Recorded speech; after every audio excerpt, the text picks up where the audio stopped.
Live on the Joy News channel for the AM show. We are your hosts. My name is Sweetie Abochi. And I am Samuel Kojo-Brace. A warm welcome. So, details of what to expect this morning on the AM show. Of course, the AM news is top of our order. Right after that, we'll give you AM Sport for the news belt. And then for the conversations, we'll start with the news review segment. And those who join us, Kojo.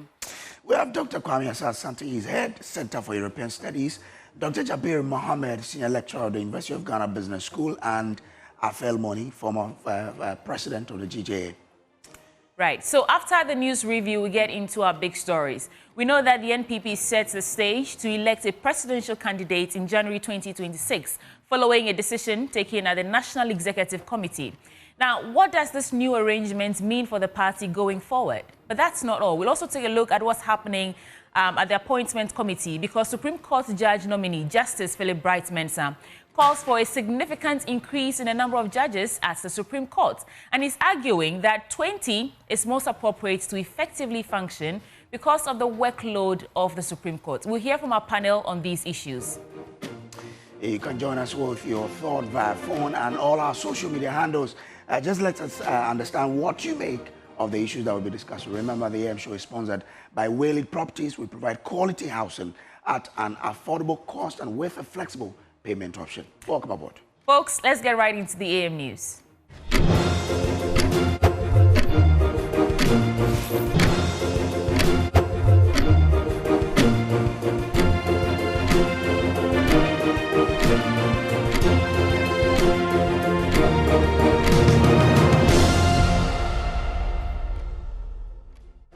This is the AM News, and I'm Sweetie Abochi, bringing you the details now.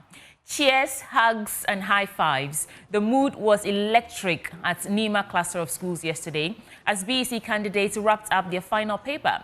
For many, it marks the end of junior high school and the start of new dreams. Joy News' Jacqueline Azomayabwa was there to capture the emotions.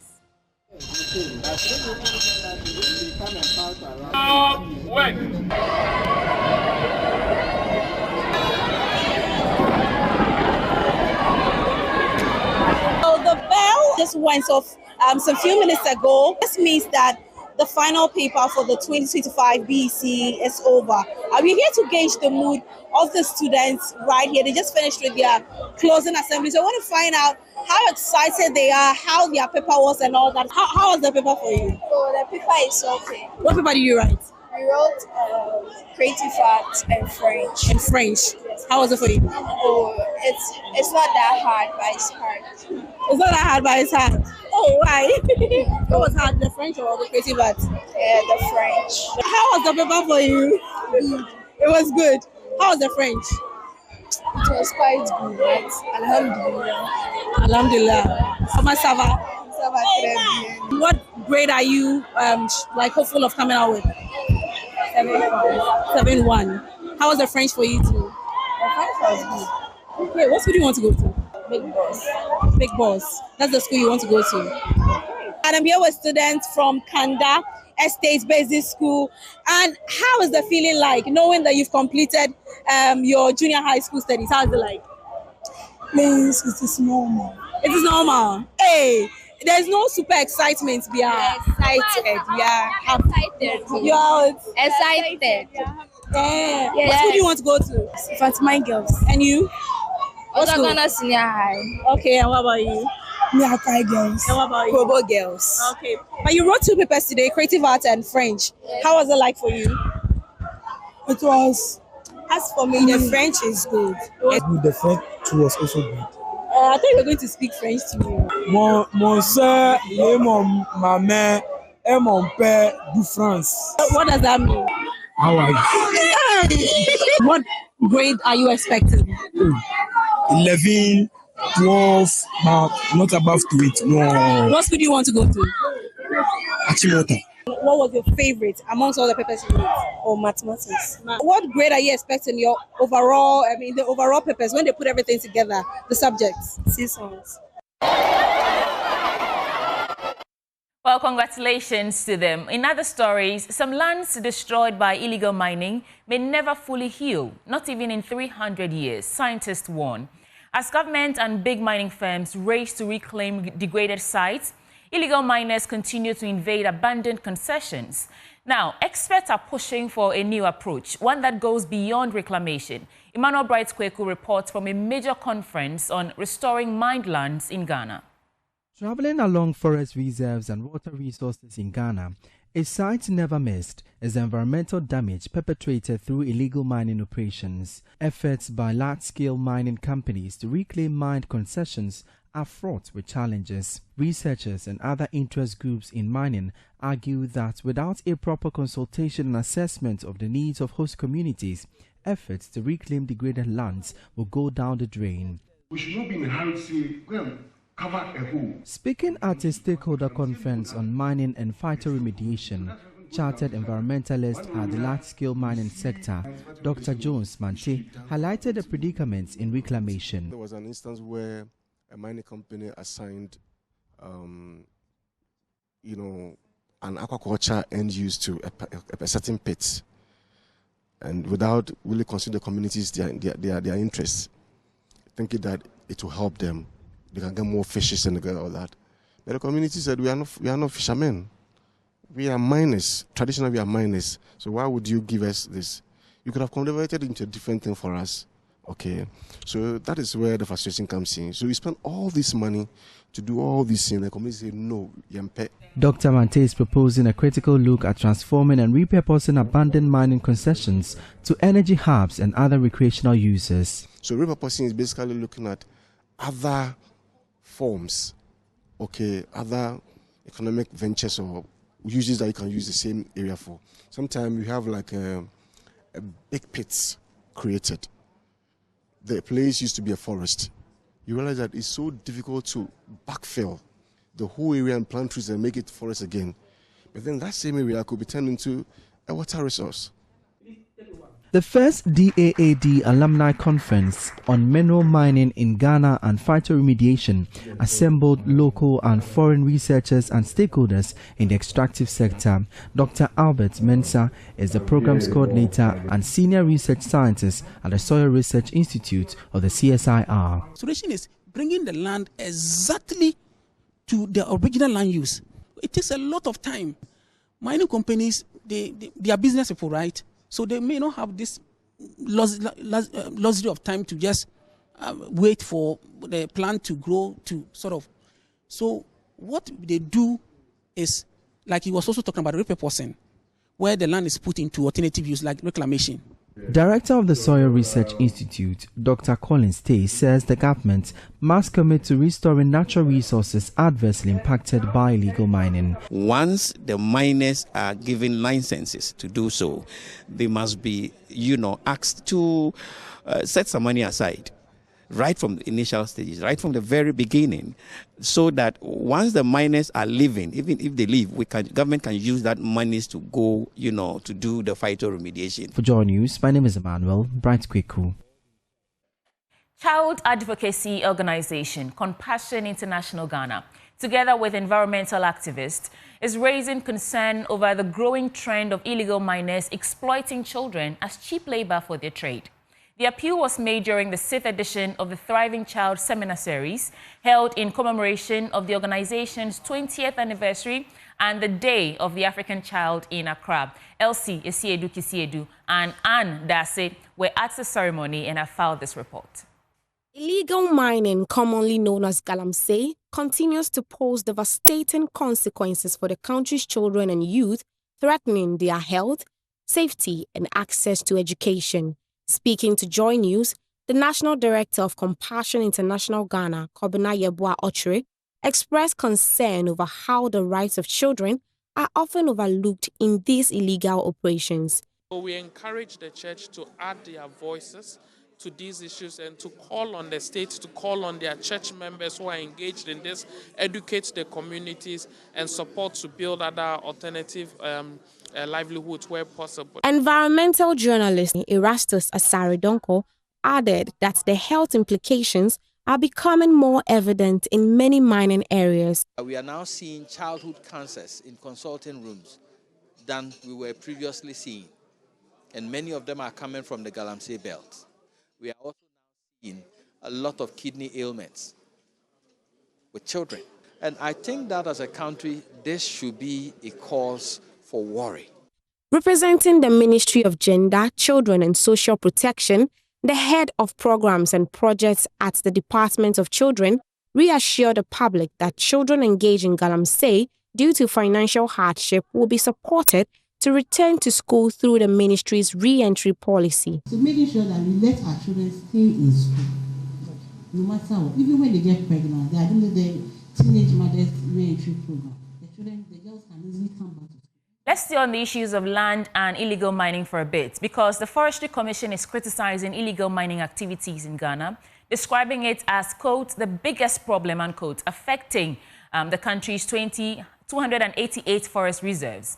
According to the Deputy CEO of the Forestry Commission, Elikem Kutoko, illegal mining continues to undermine Ghana's efforts to preserve its forest reserves and other natural resources. Speaking at an entrepreneurship and leadership summit organized by Atlantic Hall of the University of Cape Coast, he called for urgent action to harmonize academic research with practical solutions to effectively address the illegal mining menace. Abigail Eselin-Krumah has more. The Entrepreneurship and Leadership Summit, organized by the University of Cape Coast Atlantic Hall, was under the theme Transformational Leadership.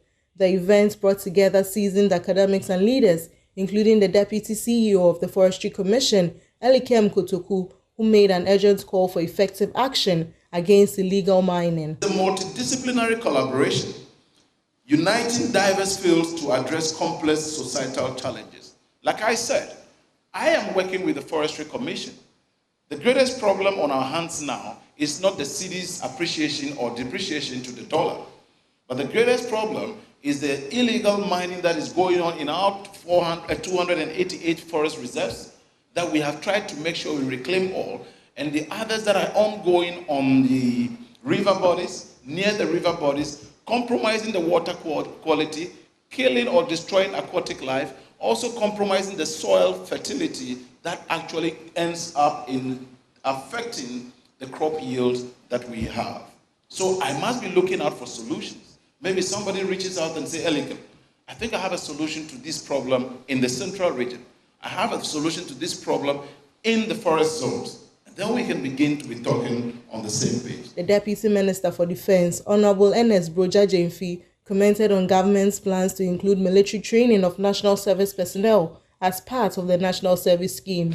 I also touched on the short military training that government is going to offer as part of the national service scheme. We hope to roll it out this year, where prospective national service personnel can have the opportunity to choose to engage in that training. It's going to last for about 6 weeks. It's still under discussion, where students who have graduated and are going to be posted for national service will spend those weeks either in a military training camp or a designated place to go through all the training, leadership, training, mentorship. It's a whole packed program that will be outdoored in the course of next month. The Atlantic Hall Master, Professor Francis Kwando, expressing his pleasure of the event, encouraged more conversations on the challenges of entrepreneurship. We have had great delivery from industry experts, captains of industry, about entrepreneurship, and this is a challenge to them. I believe that as we continue to have a conversation about some of these issues, that consciousness will always be there. From UCC, Abigail Eselin-Krumah reports for Joy News.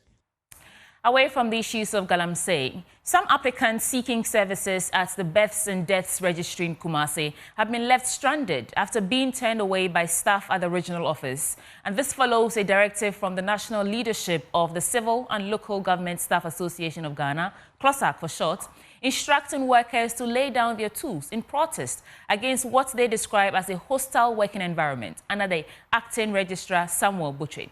Emmanuel Bright Kweku has been speaking with some of these applicants in Kumasi. So, as you can see in your shot, these are the staff and workers here at the Birth and Death Registry here in Kumasi. And as you can see, they are locking up this facility.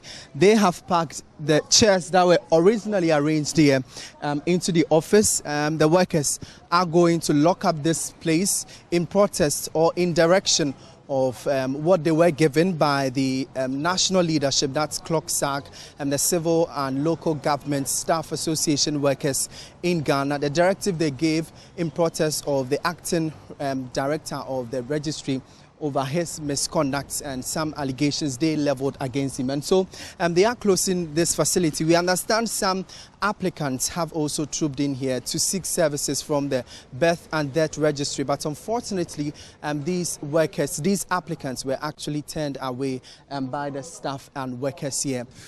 They said they are on strike. That's why we are going back. Now they are sacking us to go because they are on strike. Till further notice. That's why we are going. But you urgently need a certificate for something? We need it for passports.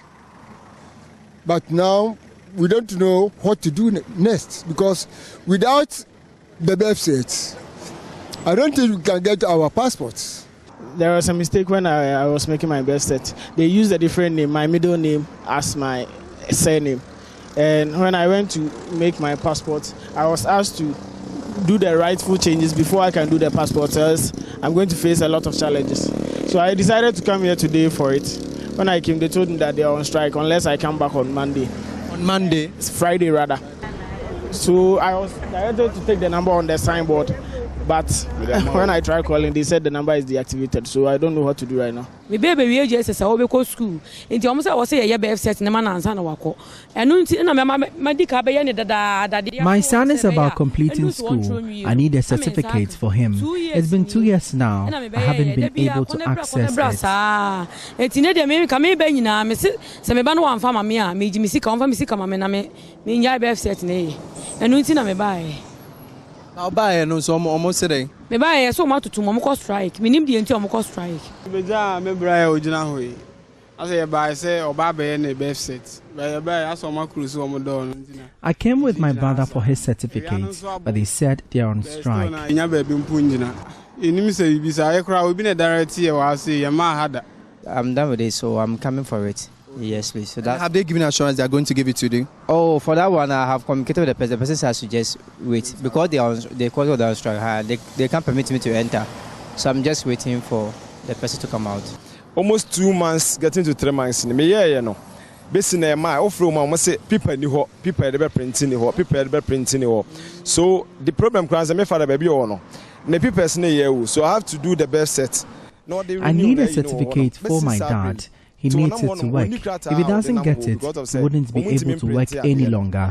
So when me babe kasa bebre ba me ba mo say to because of strike now mo kono. Nti mesra ban no ene wo mo metimi aka bi ewom say omra meboa because birth set without birth set won't mean passport. Until this strike is called off for the many prospective applicants or those who had come here to seek services from the Birth and Death Registry, it would have to be on hold from here at the Birth and Death Registry here in the Ashanti region. My name is Emmanuel Bright Kweku.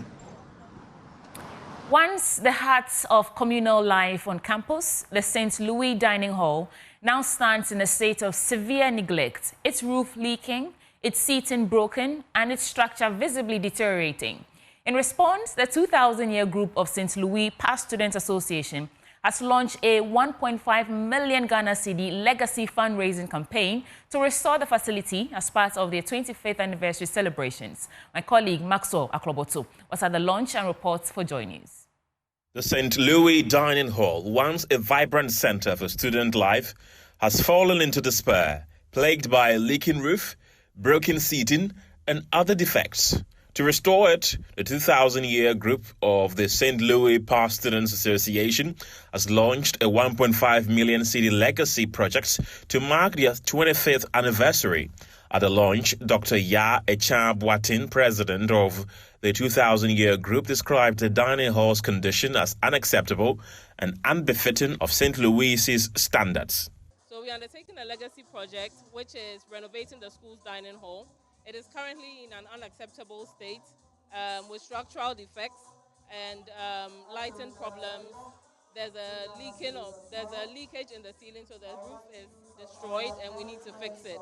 The tables and benches are insufficient and inadequate, and some are damaged, so we need to repair them and add on to the numbers. She said the goal is to create a functional, hygienic and dignified space where students can dine and connect. We need to fix all the structural defects. We need to improve the lighting. We need to improve the ventilation. Currently, they don't have anywhere to wash their bowls when they finish eating, so they have to walk to the back of the dormitories to get their stuff washed, to get their bowls washed. So we're going to create a washing station at the dining hall for them so that they can wash their plates right there and then and quickly head off to class. So we're here today trying to raise 1.5 million to undertake this project. The global president of SLOPSA, Juliana Efumwa Bruce, also underscored the dining hall's deeper role in fostering sisterhood and school spirit. She called on all past students to support the renovation as a shared responsibility. Just cast your mind back. Yes, we met, but you realize that we met in the dormitories, we met in the classrooms, and over there you wouldn't meet everybody. The dining hall was the only place that you would meet as a group, the whole school. And dining was a time when you could not be excused. The project is expected to be completed and unveiled during a homecoming celebration in November 2025 at the Kumasi campus. For Joy News, Maxwell Aklobotu. So let's do some business stories now. In our first business story, Governor of the Bank of Ghana, Dr. Johnson Isiama, has stated that Fitch's upgrade of the country's credit ratings is a testament to the great work being done on the local currency and the economy as a whole. Fitch upgraded Ghana's credit rating to B- from restricted default and assigned the country a stable outlook. Reacting to the development at the thought leadership event by the Ghana Association of Banks and Absa Bank on the topic Banking the Last Mile, Dr. Siama maintained the upgrade is an indication of economic rebound. And only yesterday, for some of you may have heard, Fitch has upgraded our sovereign rating once again. This is testament to the progress we are talking about. You just have to look at our external sector performance and be guided. Do not be driven by speculations. Do not be driven by what somebody said. Do not be driven by what His Excellency the President said. Be driven by what I say. And of course, be driven by what the data says. Look at the data we put out there and be guided accordingly. Now, as I always say, our focus is to limit exchange rate volatility.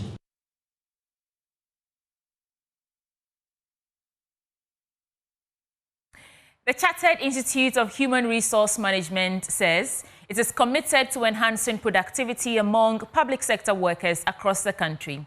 Speaking during a joint corporate health walk organized in collaboration with the University of Ghana Business School, Chief Executive Officer of the Institute emphasized the need for healthy and motivated workers to drive national development.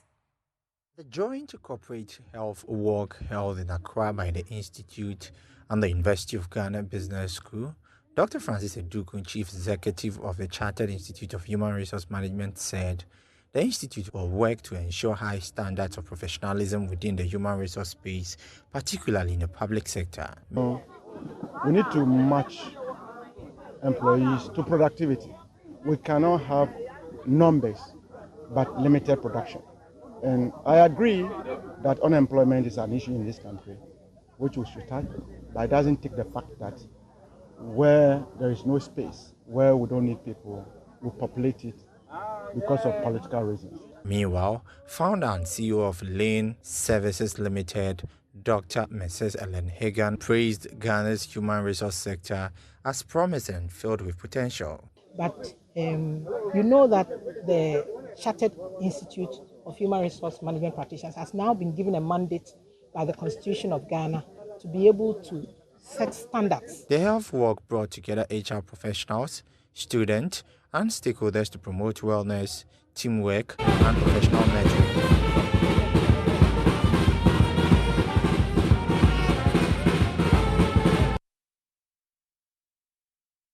So let's wrap up the AM News Bulletin with a sports story. For the first time since stepping away from national duties, Black Stars defender Baba Rahman breaks his silence. In this exclusive interview, he opens up about the emotional toll of public criticism, his willingness to return to the Black Stars, and reflect on his turbulent years at Chelsea. And that's what we have for you for sports.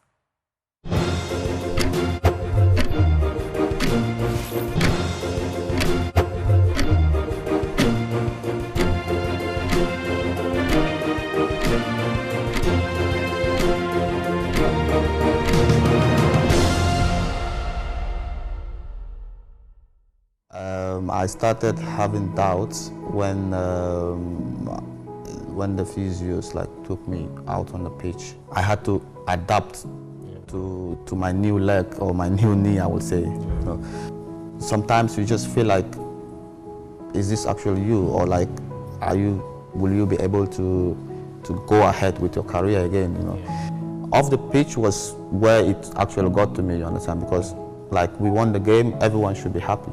And you know, this kept going even off the pitch. That's where it got to me.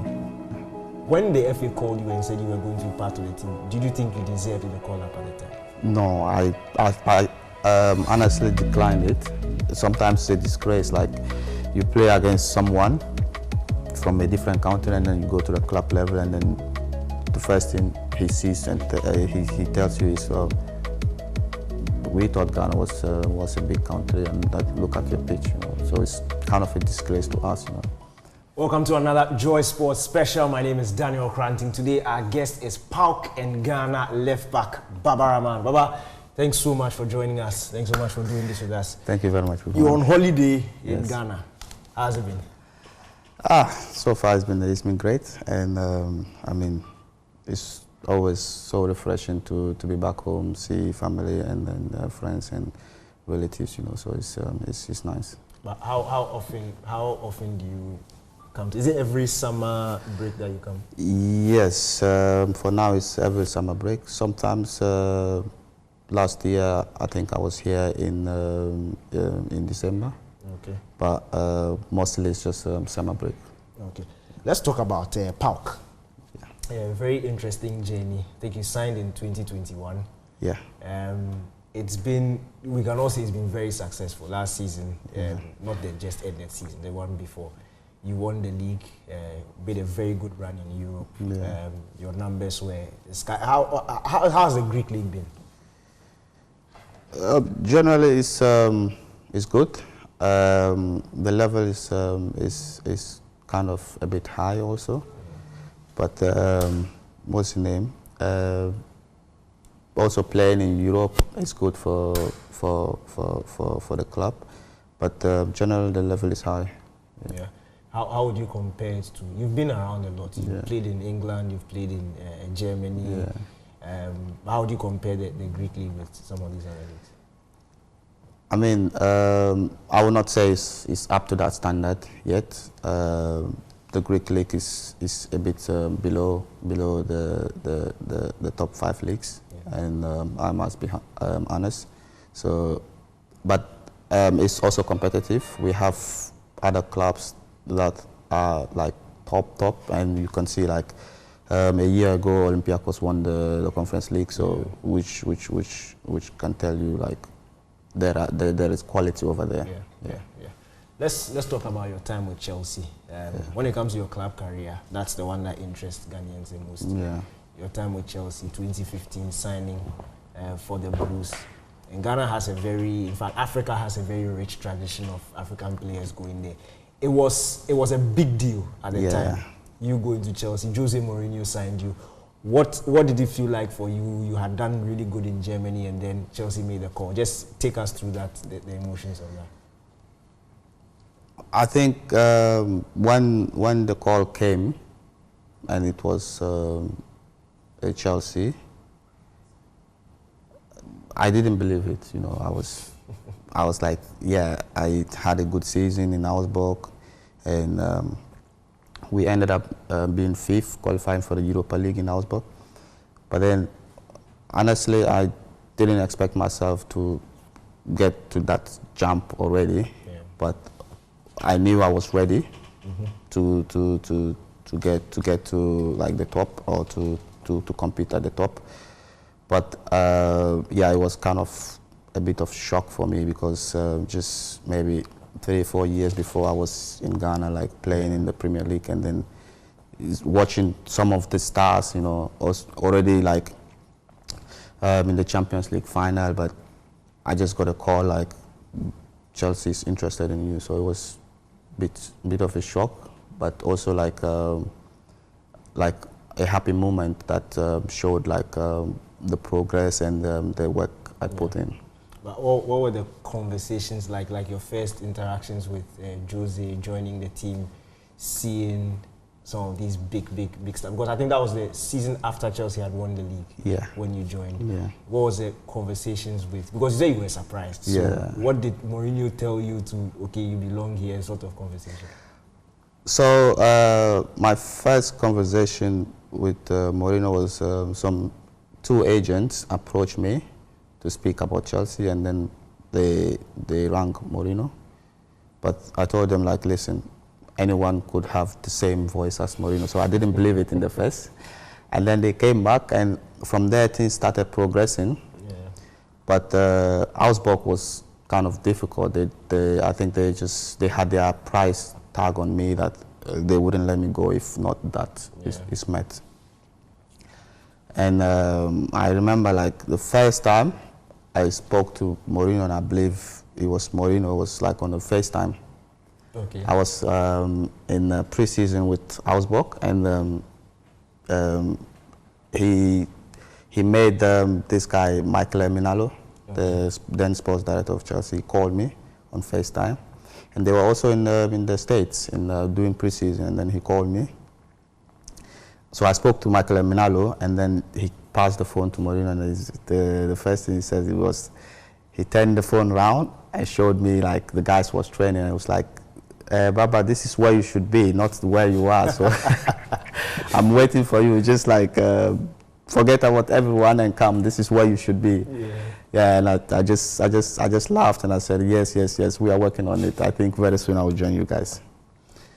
But yeah, when I signed, and I went to his office, and we had a good chat, and he came, he saw me out, like I did personal training because I arrived and the team finished training already. So he came, saw me, and then we did personal training, and I went inside. We had a good chat, and he just told me like the project and like how he expected me to play. But it was fruitful. It was nice. That I remember the emotions we here back in Ghana felt at the time. It was very, very exciting. That was a couple of years after ACN had left. Then you joined in.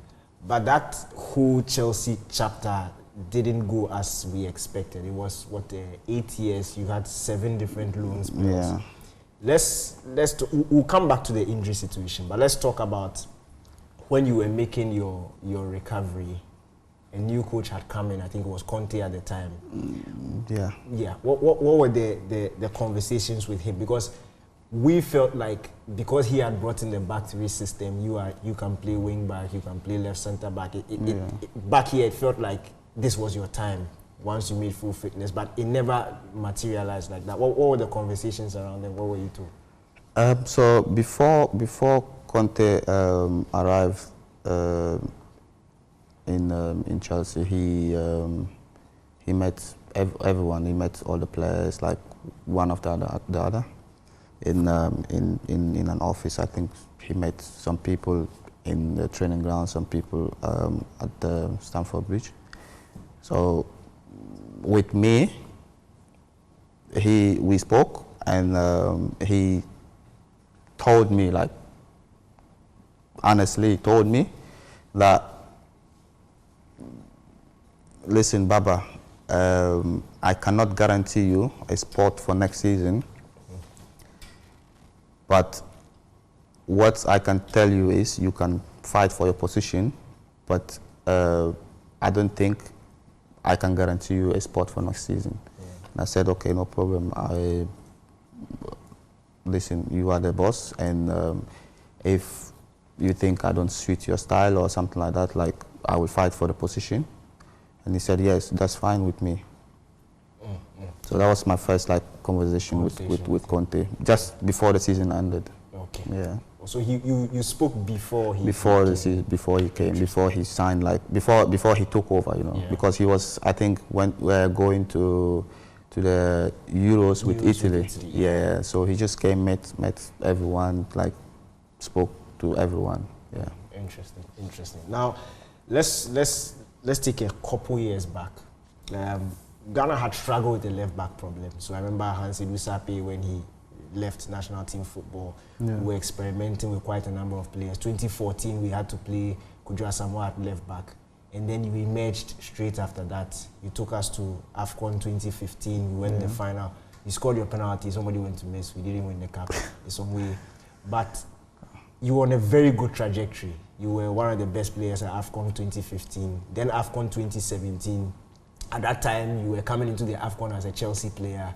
You were on the high. And then opening game of the competition, injury happens. When they were taking you off, did you think it was one-off, so I'll be back quick, or you knew instantly that this was going to be a long time out? Honestly speaking, when they stretched me off the pitch, I went straight to the dressing room, and I can quite remember I was limping. But I mean, that was my first injury, even like a knock, that prevented me from continuing like a training session or a game. So I was like, I remember talking to Wakaso, and I was like, nah, this is nothing. Like I think I'll be ready for the next game. But then through the ninth, my knee started like getting bigger. I saw like much fluid in the knee, it got swollen, and I didn't understand it, but still I just had the belief that I would be back for the next game, because I was just naive. I never knew anything about football injuries, so I was just that confident that I'm coming back to play the next game. How did you feel like when the news filtered out to you that the competition is over and probably your season is also over? Looking at the guys, I felt bad for the guys for not being able to help again. Yeah. And also for myself, like I said before, I was kind of naive, because I was like, oh, maybe 2-3 months time I'll be back playing, but I didn't know the extent of the injury that had just happened. But for me, I was sad leaving the camp like that early, honestly, and taking the long flight back. I was just by myself, just not in a good mood. I was just there. Yeah. Let's talk about, because that injury was very funny. They gave us a timeline. They said you'll be out for the season, so we were expecting you to come back the following season. Yeah. Then it just kept prolonging and prolonging. Was there ever a time you were doubting whether you actually be able to come back and play at the highest level again? Initially, I didn't have any doubt coming back to play. I started having doubts when the physios took me out on the pitch, and I could see my running mechanism was changing, the way I passed the ball was changing, and I had to adapt to my new leg, or my new knee, I would say. And at some point, during the rehab process, you go out on the pitch, and sometimes you just feel like, is this actually you, or will you be able to go ahead with your career again, But I still kept the belief, and thank God I was at Chelsea with top physios and doctors who advised me, and who have even seen worse situation than mine. So this also helped a lot. Okay, so slowly you were making your recovery. You went on a couple of loan deals. Yeah. Some of them didn't pan out the way we expected because of obviously the whole relapse and things. You would come, it will pop up again. Yeah. You go back. But then I think you went to Germany a couple of years. You went back to Schalke. Yes. Yeah, you came back to Chelsea. That whole in, out, there were times where I'm sure you would have felt like you are getting back, but why aren't you being able to get that chance at Chelsea? And obviously because of the managerial instability also at the club. Yeah.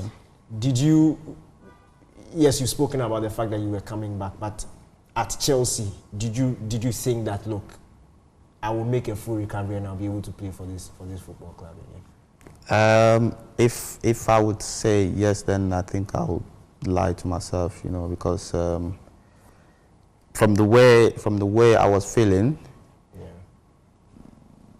unless like a big miracle that would maybe let me to recover like to the maximum I could, because the knee was a very delicate knee, even during the operation process.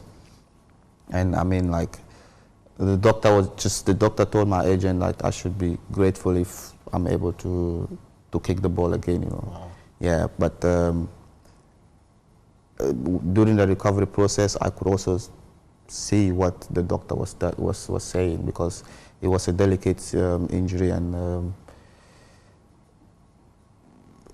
I just hoped that I could be back to Chelsea, but honestly, how the system was over there was always like buying new players and new players coming in, you know. So I didn't see myself like going back there unless a miracle happened, and then I would have like a perfect or amazing season somewhere else.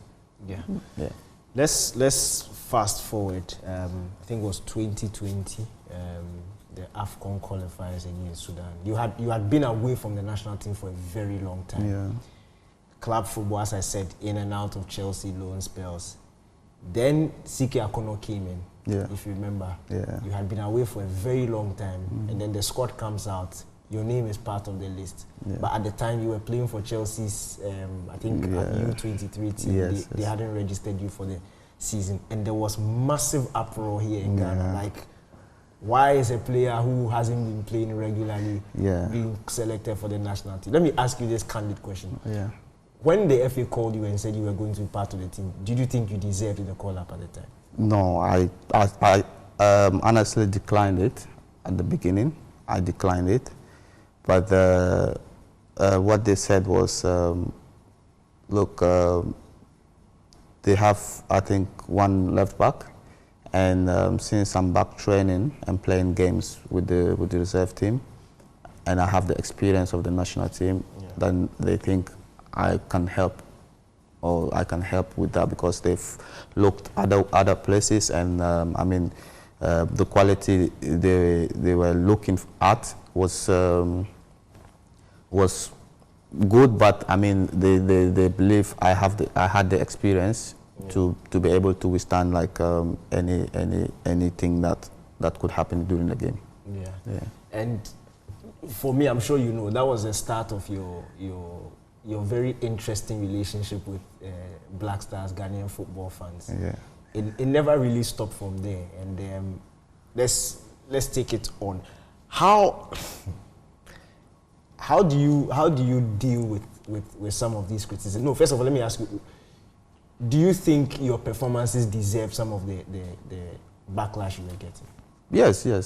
Honestly, yes, because I mean, this is football. Like, if people criticize Cristiano Ronaldo, like, who is me? Like, you know, sometimes, of course, like, players need to be criticized. This is normal. This is football, and yes, sometimes I deserve it. I will raise my hand and say yes, I deserve the criticism.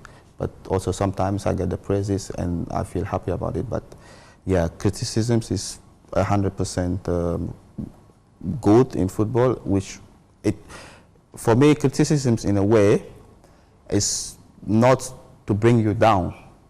People criticizing you like they are actually telling you, or they are actually coaching you.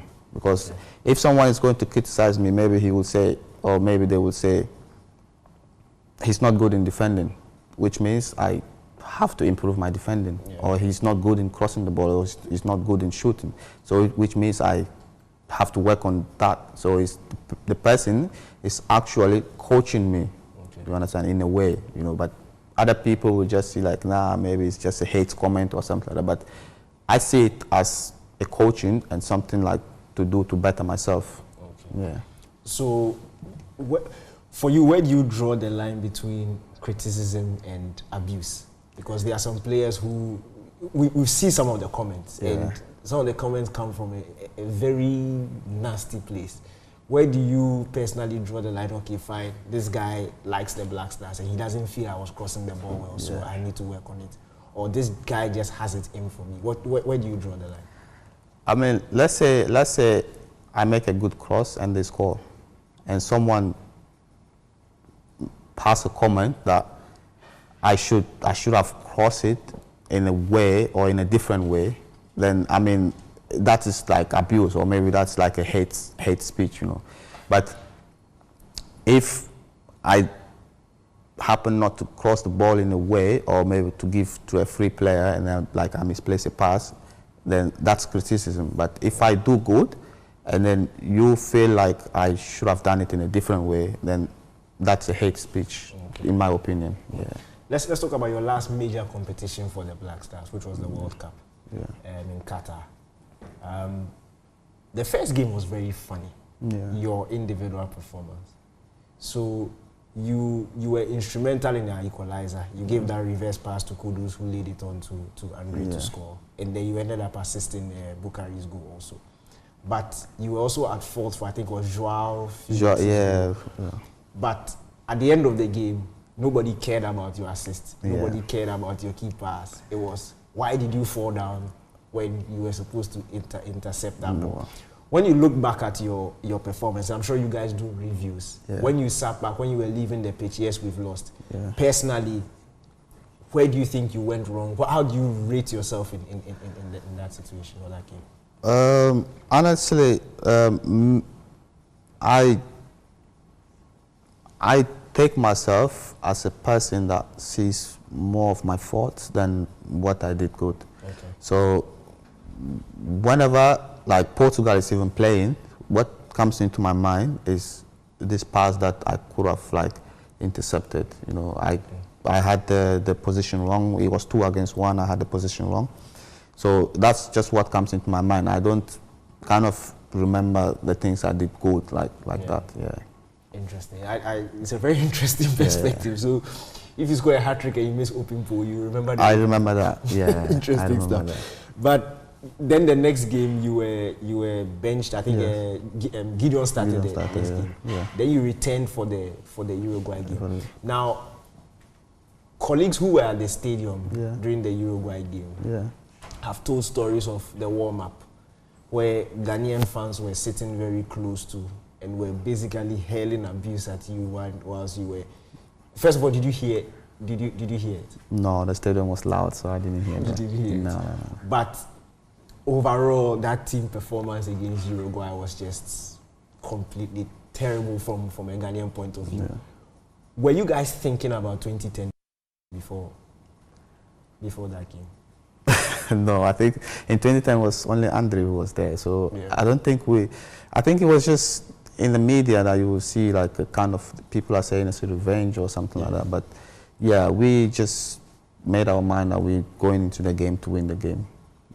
Yeah, but okay. Remember the pre-game press conference? Yeah. The Uruguayans put Suarez there.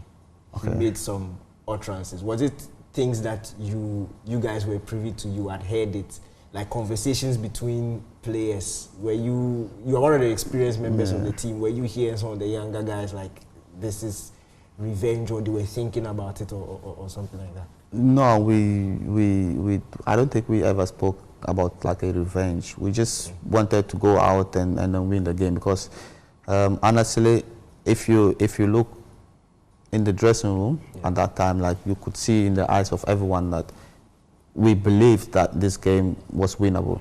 That's what we believed before coming out for the game. Let's go to, I think, a year after. your last game for the Black Stars, Central African Republic Yes. at Kumasi. Yeah. There's no player, there's no human being on this earth who I think will be able to handle being booed by your own fans. It's happened a couple of times. I think, not to you, I mean, the 2022 FIFA World Cup qualifiers, Jordan was booed when he was being subbed off. You were also, I think it was like a whole 10 minutes. Anytime you touched the ball, they were booing you. How did that feel for you? And especially because of your Kotoko background also. Yeah, but I don't think it was people from Kotoko who was doing that. I feel like it was just football fans who was doing that, you know.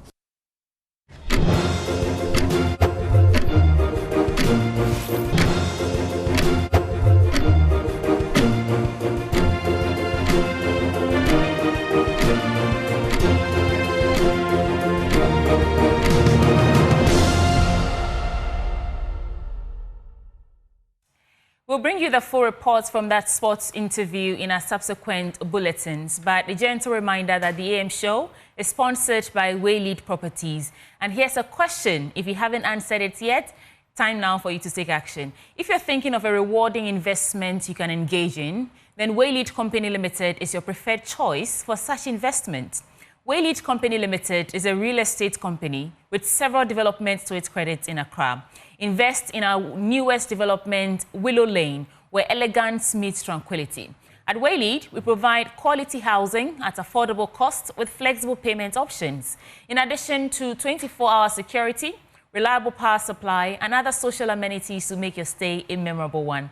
Give us a call now on these numbers: 0240 111 119 or 0504 499 999. You can also visit our website on www.waylead.org. It's time now for us to review the newspapers. Samuel Kojo Brace and I are here to steer the conversations for you. Our guest in studio is Afel Moni, former president of GJA. And on Zoom, we have Dr. Kwame Asante. He's head Center for European Studies at the University of Ghana, and of course, the political scientist. And Dr. Jabri Mohammed, he's senior lecturer, University of Ghana Business School. Gentlemen on Zoom, good morning. Good morning, sweetie. Good to see you, and good morning to Kojo Brace, and of course, my president, Mr. Moni. Good morning, Okay. Prof. Jabri, want to Yes, test sir. your mic, so say something.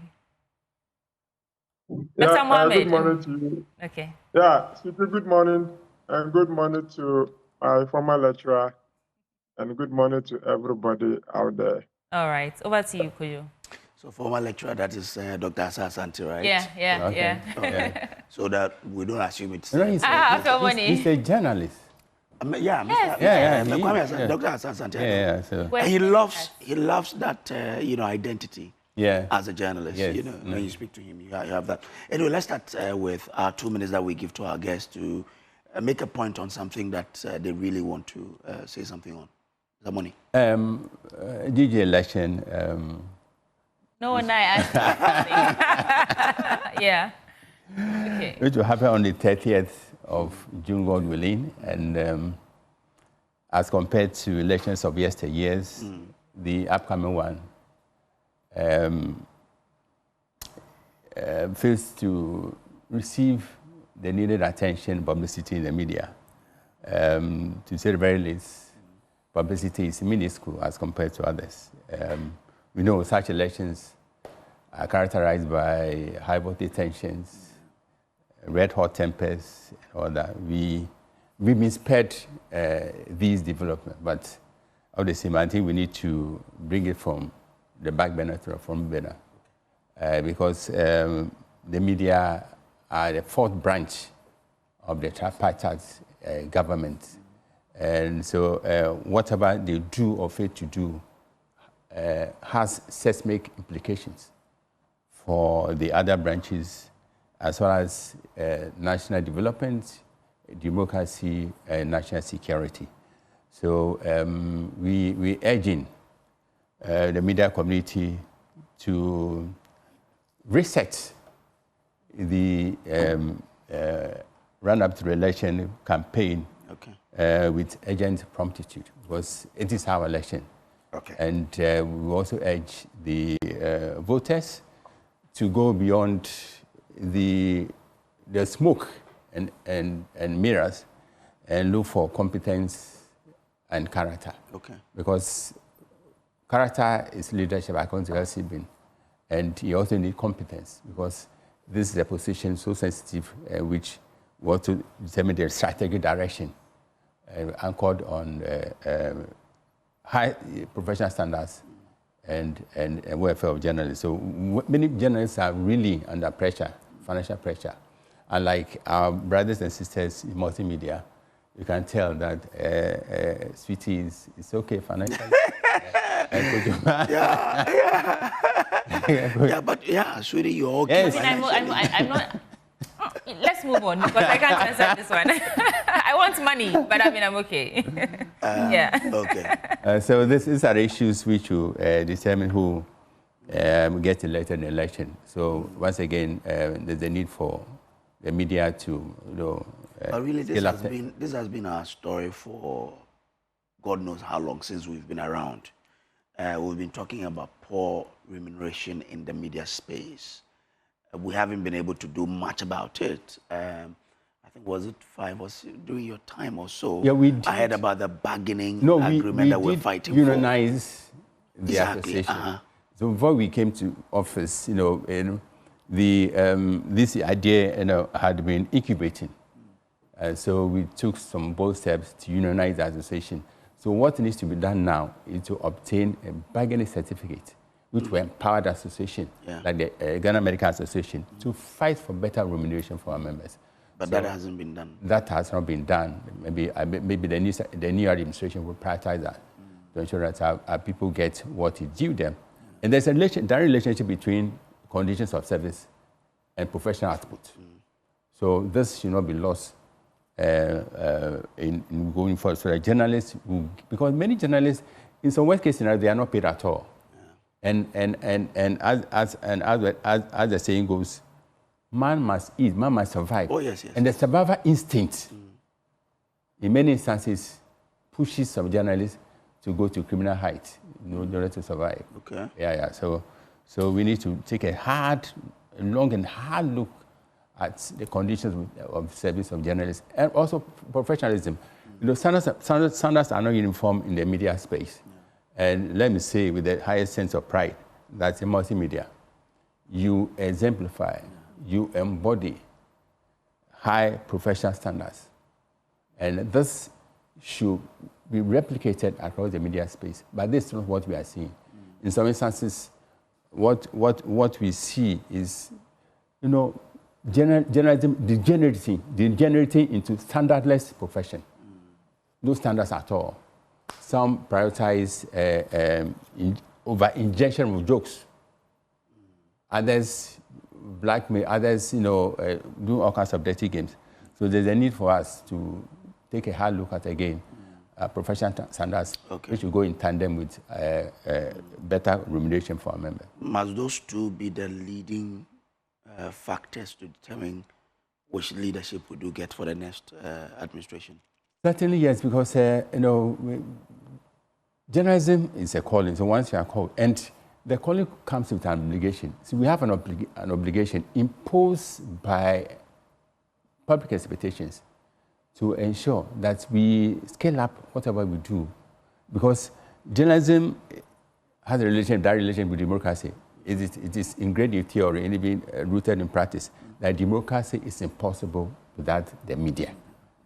So if our democracy is thriving, striking course of appreciation, national, international, it's because the media are doing well, even though we have our shortcomings. So if the media do well, if their professionals are well catered for, then you can imagine it presupposes that standards will also rise. Okay. Let me bring in Dr. Asante here. Dr. Asante, I don't know whether you follow your president or you have a different thought that issue that you want to share your thoughts. Yeah, I follow him, but I have a different issue I want to look at. All right. I am hopeful, and I have no doubt in my mind that this government has started well. I hope and pray that they stay afloat and make sure that all the things they promise us, they'll be able to deliver. From the little that they've started, there is hope that if they stay on course, we will get to our destination. But I want Mr. President, there's a message to Mr. President, that over the years, economists, financial analysts have always said that the need for us to think about changing the structure of our economy to create opportunity, to create employment for people to make a living. I support that view, and I would like the president to consider as part of his reset agenda that he should not leave office without an industry, because we have been told that industrialization is the key. At least it should be part and parcel of his legacy to leave us an industry that will not fizzle out after his tenure. We want an industry that will survive and create the necessary jobs for people. Look at the crops that we have, the fruits that we have. Can't we turn them around and then add value to them and create jobs? President Kufuor, when he was in office, he went to Creek and they introduced to him about 14 products out of cocoa. I believe that out of this, some industry can be born. Mr. President, we want this thing as part of your legacy. And that's my message for the president. Okay. I thought you were going to say something on the GJ election because it also concerns you as well. Yeah, sorry, I missed it. I was saying that I thought you were going to say something about the GJ election because it concerns you being a journalist yourself. Oh, my president has said it all. Okay. Okay. I hope my mother organization would do the needful. We get the right caliber of people who will represent the GJ. The GJ has been very vibrant, and we've had great leaders and continue to have great leaders. It's my hope and prayer that we continue to have those who are fit for purpose and then take the conversation and not further. Okay. Let me bring in Dr. Jabir Mohammed here. Doc, 2 minutes for you to tell us what's on your mind. All right.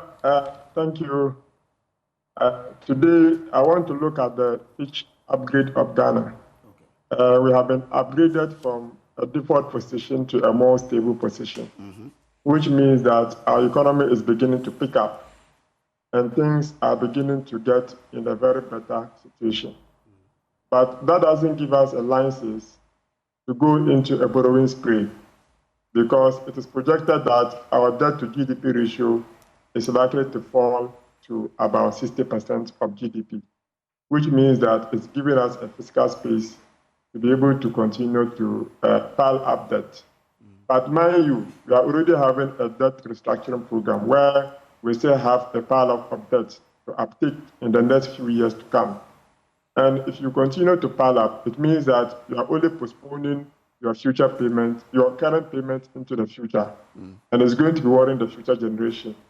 Now, I want to believe that if you want to go in for additional debt, it should be a project-specific debt where you go in to take the money and come in, like Asha Shanti said, to industrialize.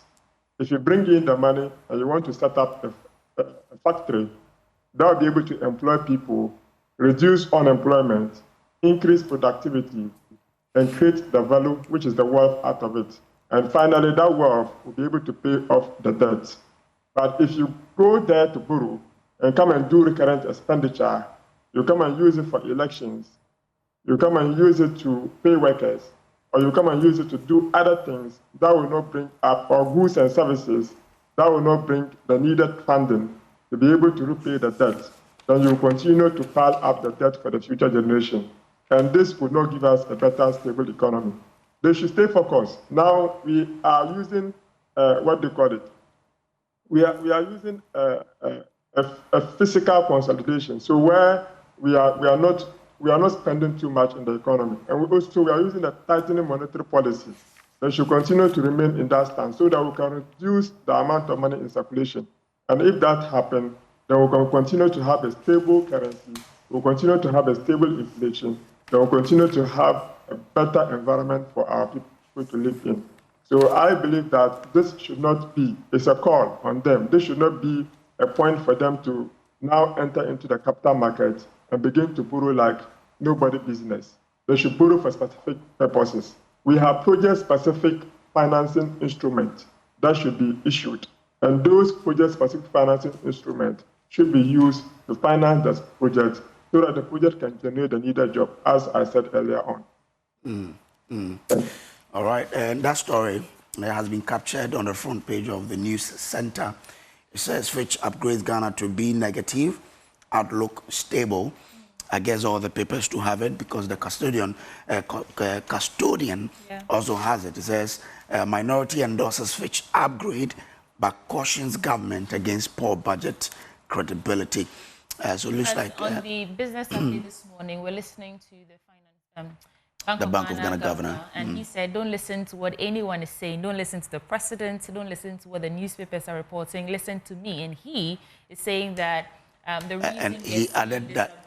I think he added that what the data also says. Yeah, he also said that don't listen to what the data is saying. He says listen to him and what he is saying. And what the data says. He said me, what I'm saying. So I want to run that by Dr. Kwame Assastant. He says we should listen to him. And what he is saying, according to the data he has, is that this upgrade is coming from the work they're doing for the economic rebound agenda and resetting Ghana, the whole thing. Doug, can we really just not take politically? Is it right for the governor to be saying stuff like this? Not to listen to anybody else but him. Not even the president, he said. It's a very difficult statement, and I think I don't agree fully because data is a public information and it can be obtained from different sources, provided we are talking about the same thing. So if there are others who also have the same data and they can share perspectives, why not? Of course, we will also listen to him, but we'll listen to others as well. What about what he's telling us is not the case? So is it a case that we will not have alternative? And I know where he said he will always be truthful with information and all that, but we also owe it as a right to access other information that also tell the same story.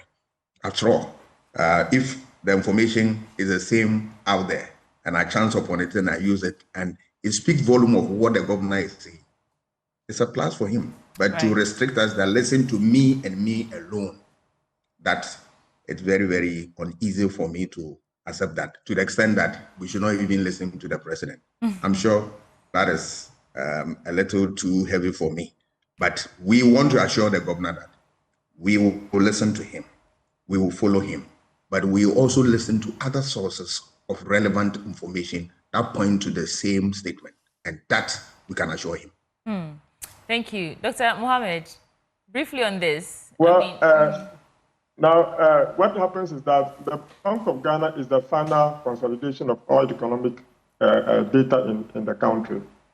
The Statistical Service will supply their data, the Ministry of Finance will supply their data, and the Bank of Ghana has the data that is comprehensively covering all the banks, the sources of financing, the release of the financing from the banks to the private sector, etc.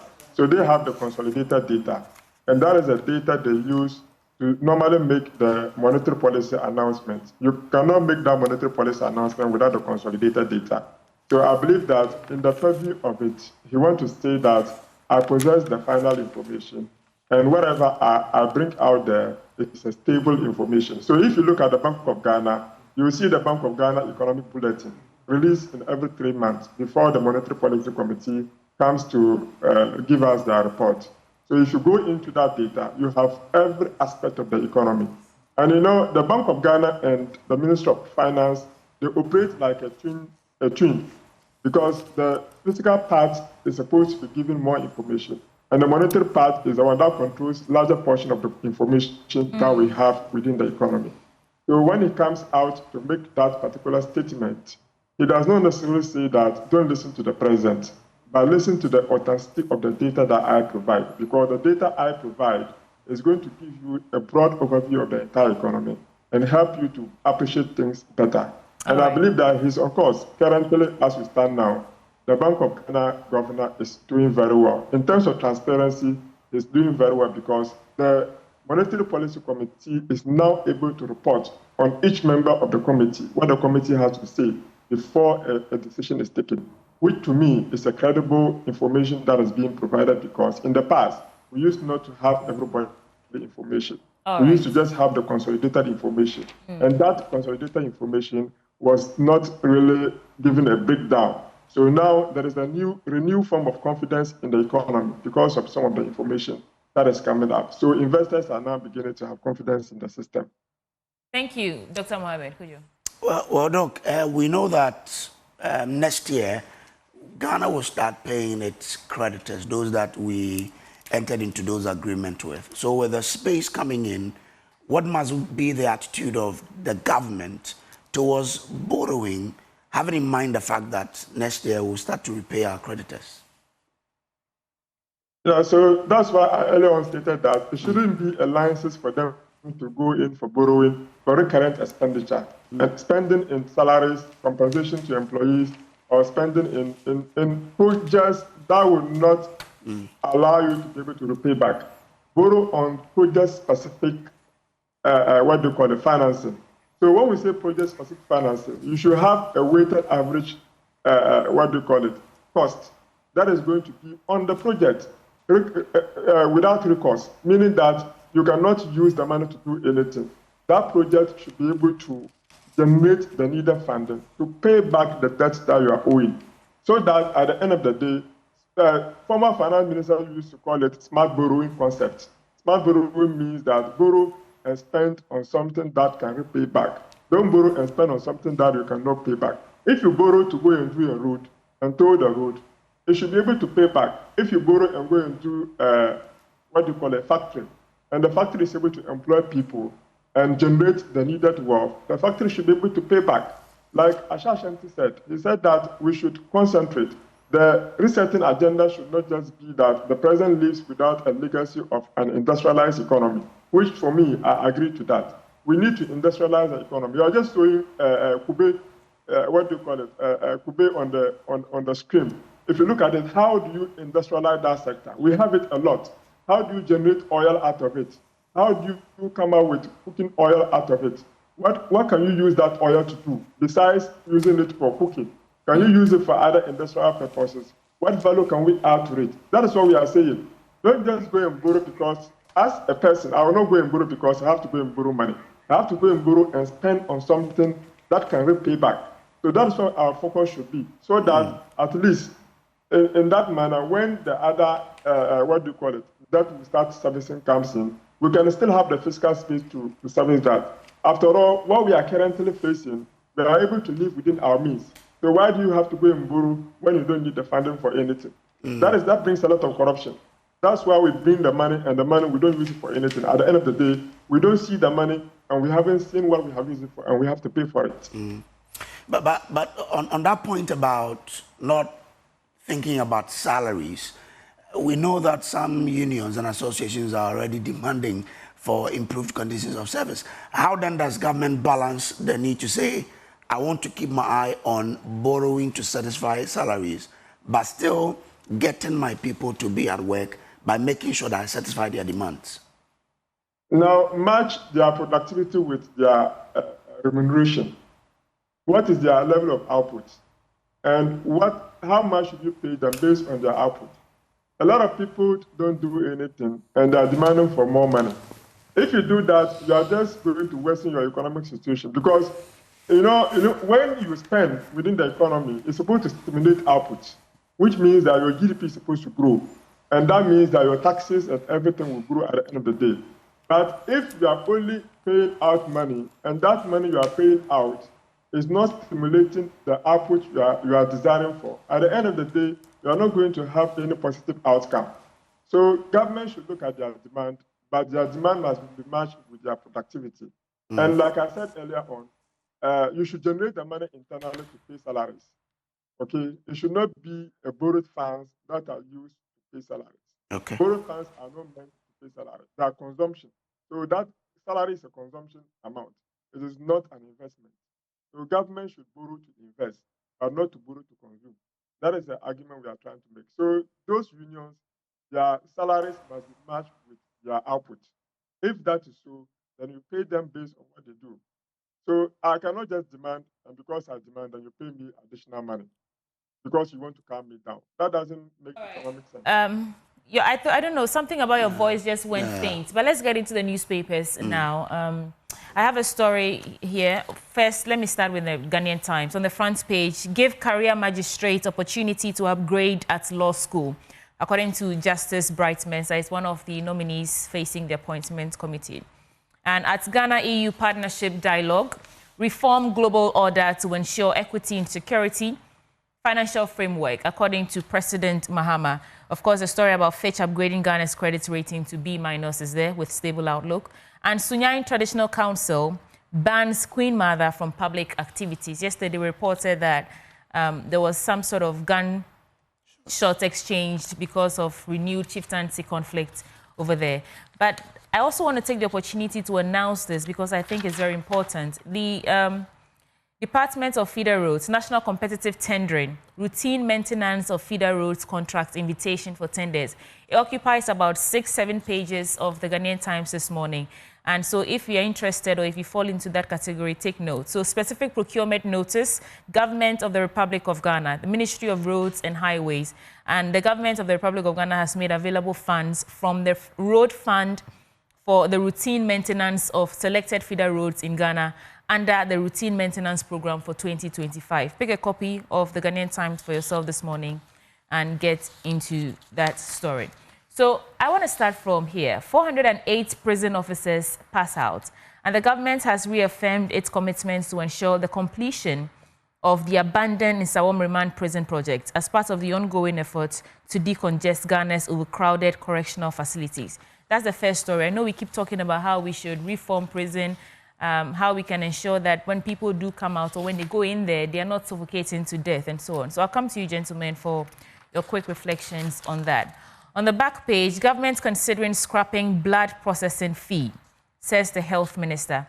And patients requiring blood for medical procedures may soon heave a sigh of relief as the government is considering scrapping the payment of processing fees for accessing blood. And so the health minister, Kwabena Mensah, disclosed this yesterday during an event to commemorate World Blood Donor Day. Actually, it was on last Friday, rather. So that's that. Two stories. Last one, 3,000 smallholder farmers received training in agriculture innovations. And more than 3,000 smallholder farmers and stakeholders within the agricultural value chain have benefited from the revenue diversification pathway in Africa through bio-based and circular agricultural innovations projects. So these are some stories in the Ghanaian Times this morning. Let me start from right here in the studio. Mr. Moni, you've been quiet for a while. Share your thoughts with me. Good call. The government's commitment to complete that Nsawam Remand Road project so that we reduce the overcrowding nature of our prison or correctional facility, I should call it. The conditions in all our prisons are an indictment on our sense of responsibility, our sense of compassion, our sense of empathy. Many find themselves behind bars in prison, not because they've committed any sin, they violated any law, but some are victims of circumstances, misjudgment at the court, and sometimes they find themselves in a legal fight against the powerful in society. And you know, our system said that the powerful most often have their way. And so this is a clarion call to everyone who has a duty to ensure that we improve conditions in our prisons, to ensure that they are fit to accommodate human beings. Because it's the situation there. Many who come from the prisons lament, but lamentation is not enough. There's a need for concrete action to ensure that we accord them the dignity they deserve. You know, dignity from the Latin "dedicus" is mean ornament. So it's the most important aspect of your life.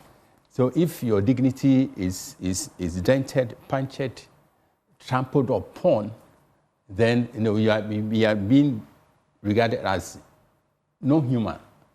So our people in the prisons, due to certain circumstances, are urging the authorities to sharpen their focus and ensure that life there is fit for purpose. So the roads leading there, we hear that the roads are in the bad shape. Yeah. Governs Kwame Agboja, the roads minister. This is a special appeal to you. I know he see the road running, and he's so far so good. He's shown that he's the right person at the right place and at the right time. And it is not within the bounds of possibility for him to fix all roads in this country, but there's a need to prioritize certain roads. I like the way he's tackling the Accra Flower Road. That road is so important, but the state of that road is nothing else. It's again, it doesn't speak well of our sense of priorities as a nation. So governance, Your Excellency, your Honorable Governor Agboja, this is one assignment you need to tackle with urgent promptitude. I want us to stay on the road because I just gave the information about the bidding, competitive bidding for regular maintenance of these roads. I think that we don't use the best quality materials when we are constructing our roads, which requires us to always go back less than a year in between there and fix potholes and manholes, because these days some of the roads, the holes we see are manholes. Is this a prudent way to spend government money? Regular maintenance every time we're maintaining, and the list here goes on. Every region, it cuts across, and so they're asking people to come for these contracts so they can maintain. I've heard stories about people, even contractors, taking monies and they just go and patch some things with sand. You know, when it comes into regular, maintenance, what's it called, M&E, monitoring and evaluation of how we are spending the money and all that. Is this the best way to go to maintain our? I think the first approach is to ensure that the rules are constructed according to specifications. Mm-hmm. When we were on a special tour with PIAC, in areas, in roads constructed with oil money, we realized that many of the roads were not constructed according to specifications. On paper, you see about 10 inches, but in reality, when you go to the site, you see about 2 to 3 inches. Mm-hmm. So many, about 7 inches, money involving 7 inches have just been. When these heavy truckload cars fly that road 2-3 times, the damage begins again. So we need to hold contractors to account, making sure that they construct quality roads, durable roads. Look at Accra Tema motorway. More than 65 years now, it has outlasted all roads in this country. And this shows that the president who constructed it is not in the same bracket with all others who came after him. So, but should it only be the contractors? What about because we have project consultants? I was coming to that. Those also certify the rules. Because the reason I'm asking this question is I praised the contractor on the Takwa Agonankwanta Road only to see distractions. Just the road is not up to a year, right? The Takwa Road. But you see some obstructions developing on the road. And from people who are insiders, they say, the consultant was not listening to us, the local people. So when we say they should use this material, so not just the contractor, but the Ghanaian consultant. Okay. Yes, I was coming to that. They should also be held accountable. Because, this is causing financial loss to the state. It's not only politicians who feed fat on our resources, but contractors and inspectors who certify badly constructed roads and yet take huge sums at the expense of the state. Ours is a nation which is crying for all kinds of basic needs. So many sectors are crying. And if up to now, we have children, studying under trees. When it rains, then no school. So we are sentencing the present generation to social misfit. So this is a time for us. If you are resetting, and this goes to His Excellency the President, the reset should not be focused on governance, focused in fighting corruption. This is another avenue where people siphon money, where people reap where they have not sown. So this is the time, and the media should also mobilize their lenses to go to such site. Naming and shaming is a powerful punitive tool.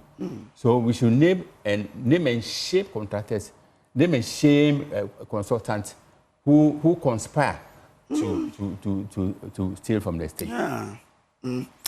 Anyway, let's bring in Dr. Asante. Dr. Asante, your take on this.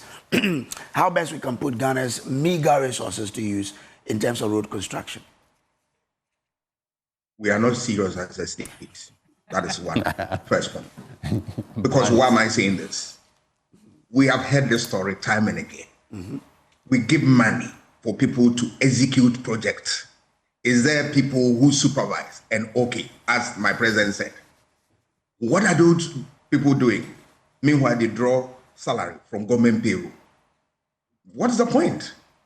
If somebody can do any shoddy work and it can pass, then what's the point of we sponsoring such a project? We are not interested in standards.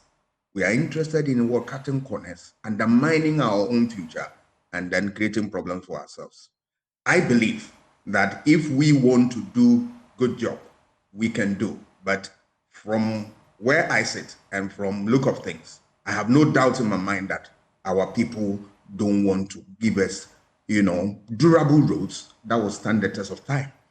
Kwame Nkrumah constructed Temamutu, I think 1958, thereabout.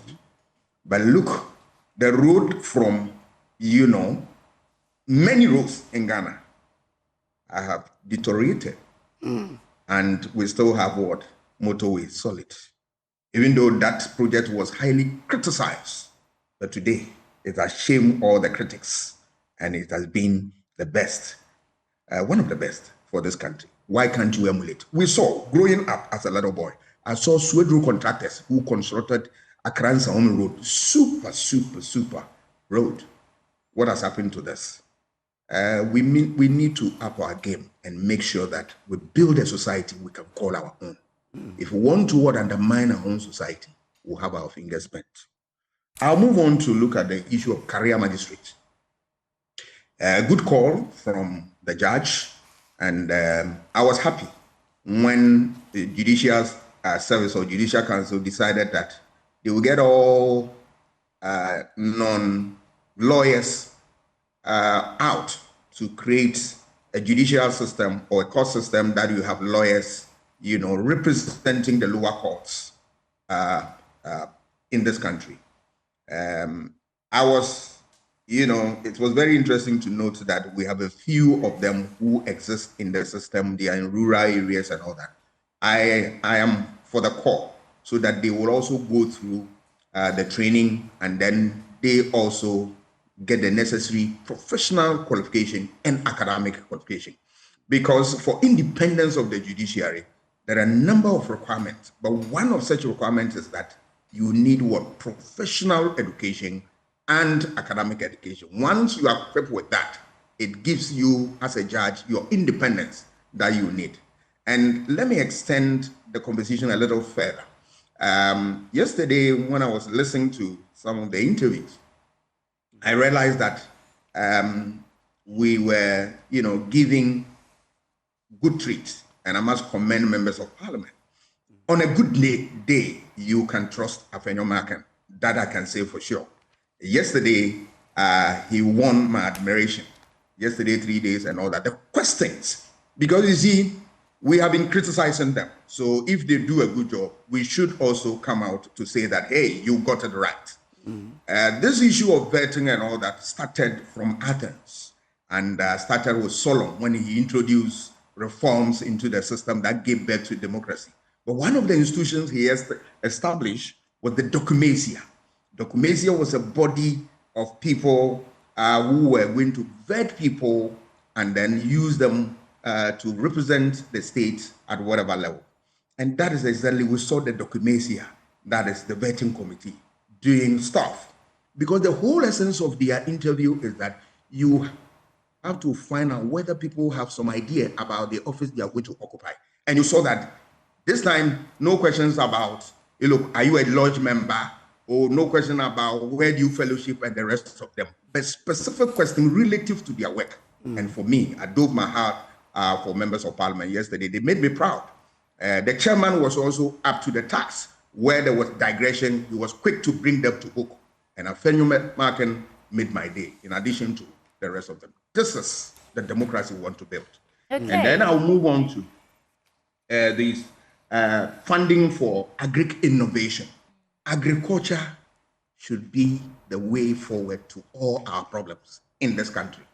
So if there is the need for us to fund agriculture in such a way that we can get a lot of people with innovative ideas to bring into that sector, I am for it. Because there are a lot that agri can do for us, but except that we have abandoned it.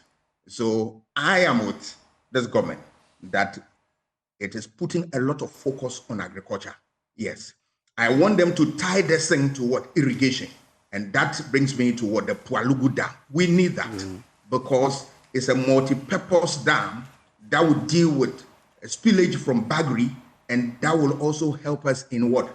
Irrigating those lands there for agricultural purposes. And of course, that is also another buffer for Akosomo Dam in terms of what? Excess water.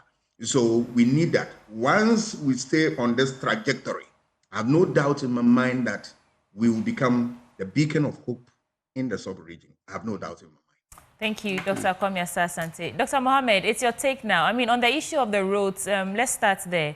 Because this funds that the government said they've made available from the road fund, and as long as we've had this road fund, which the primary objective is to maintain or upkeep the longevity of our roads, if we're actually judiciously using these monies for that, we will be seeing the level of deterioration we are seeing on our roads. But it's your take now. Absolutely no. If the funds were properly utilized for the purpose within which the funds were set up for, I don't think that we will have the kind of bad rules that we have. Bear in mind that even every sector of the economy, anything good you have to do, it has to be backed by efficient transportation system. Just not being only on road, but the rail, the air, everything must be efficient. But what do we see? We see even the roads leading to our homes being very bad. The road leading to our farms being very bad. That notwithstanding, if they have issued out the contract notice for people to respond, what the interest of the politicians? What are the interests of those offering the contract to them? You hear bring upfront 10%. And if the person should pay 10% of the total value of the project, it means that the project has been cut off by 20% because you also take 10% and put aside. When he gives 10%, you also keep 10% aside. Then come to people who come to engineer and approve the processes of the road and everything. He keeps slapping people with part of the money. By the time you realize he has used less than 30% to complete the road and collect 100%. That has been the bane of our problem as a country. Now, what should government do? Even with that, sometimes government don't even pay them on time. Delay in payment. They have to go to the bank to go and borrow. Interest rates are piling up. People are borrowing at a rate of 28%, 30%. How do you expect them to be able to do quality work on the ground? So I think that holistically, we have to look at it and see that we need to be able to find even sometimes the nature of the contractors.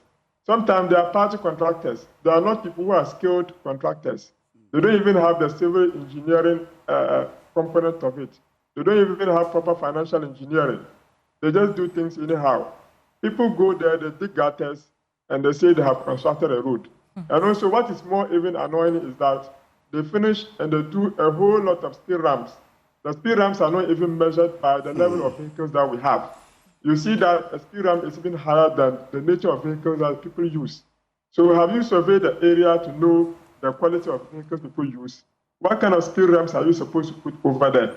So most of these things are a lot of problems that our country will face. The quality of the road, if you go outside, look, I went to South Africa, I went to Kenya and other places. I saw them actually blocking part of the road and removing things that are not okay and reconstructing the main roads. And even some of their feeder roads, this is what they do. Look at this country. If you pick Accra and Sowam Road, you will see that component of it, even the beams around and the walls, people are even chiseling it and taking the iron rocks out. Right. That is the nature of it. So the maintenance of our roads are very bad. Now let me move to the prisons. Before you do, we've always been circling around the issue because this issue, we may be here next year to talk about it. How do we permanently, end it in a long term, such that we won't be here tomorrow to say we misapplied money in constructing a road, which is bad tomorrow? What do we really need to do? Now, for me, the best thing to do is that if a road is constructed and we go there and things are not done properly, from the contractor to the civil engineer to the person who award the contract, let's charge them as people who have caused financial loss to the state. Okay. Let them pay. Let them vomit all the money out. And after that, if they are found culpable of misapplying the funds, we imprison them. If you take that tough stance, I believe that others will follow. Look, I don't mind constructing a road, and when I'm done, the little profit I have, I share with you, rather than coming to give you 10% upfront. If I'm a contractor, I will not subscribe to that. I will subscribe to profit sharing. When I'm done, I come and give you a component of my profit as a token. That is allowable. But to force me to go and cough out 10% or 15% to come and give it to you upfront, for you to go and do what? What have you done? They got you the contract. That's how it happens, you know. So you see, if you look at China and other countries develop because of collective bargaining. Collective bargaining simply means that politicians trying to trade off their current benefits and looking more into the future. China 30 years ago was not the way they are today. When you see, they have the best technology today because their leaders traded off their personal interests and look at the general will of the people. And that is how come that China has gotten to where they are today. And even other Asian countries. Look at Hong Kong and others were ahead of China. Today, China is ahead of them and challenging the US and other places. Yeah. All the sophisticated equipment and other things are coming from China. What have they done? It is about leadership. We have bad leadership in this country, no matter what may be the case. And people are not reasonable and responsible enough. We want to always amass wealth at the expense of doing the right thing for all of us to benefit. A quality road is for all of us. It's not for only you.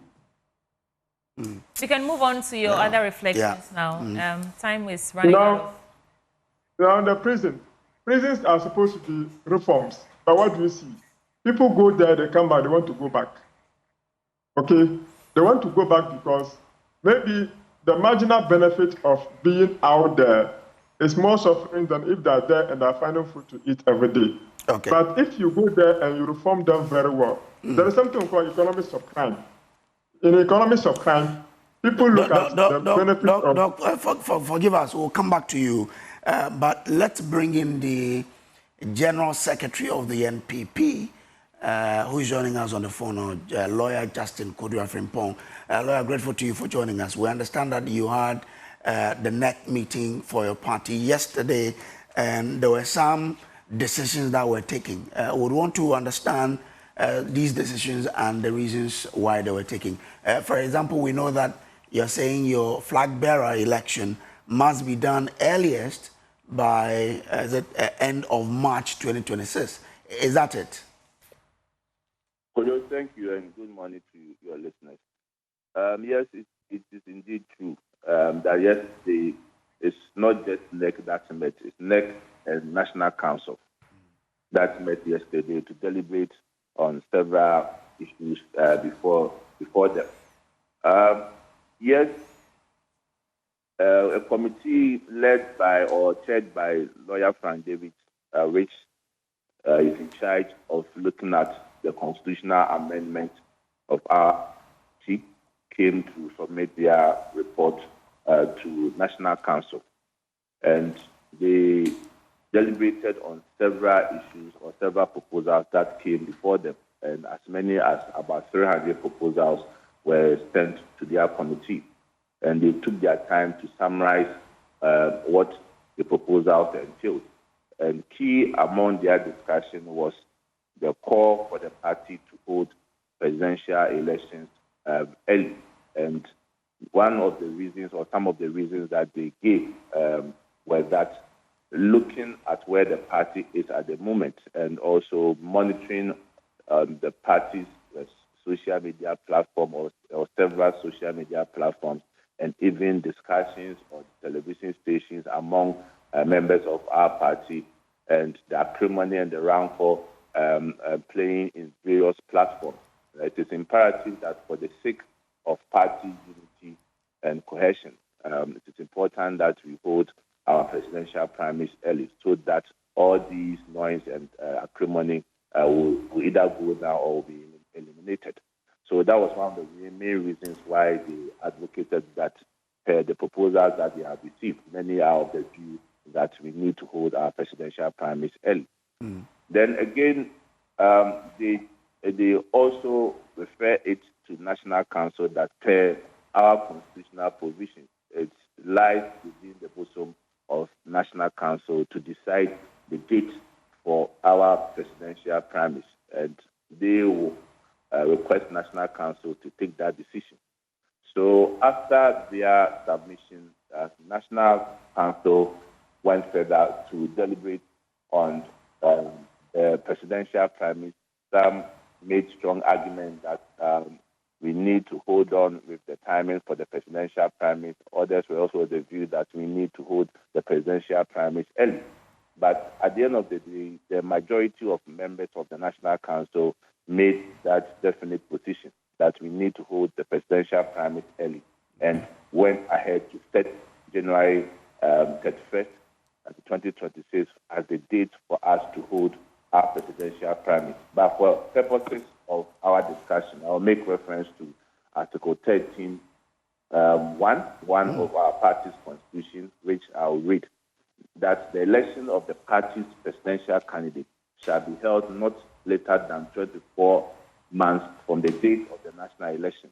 Okay. The date and venue for the election shall be decided by the National Council, provided, however, that the National Council may, on appropriate occasions, vary the date. So, therefore, the powers and the authority to decide the date for our presidential primary certainly lies in the bosom of the National Council. And the National Council, by overwhelming majority, are of the view that 31st January is the right date for us to hold our presidential primaries. But yesterday, one of the people who vied for this flag bearership in your last primaries, Mr. Boakye Jako, said, and I want to bring what he says, that it is total nonsense and greed for presidential primaries to be held before other executive elections.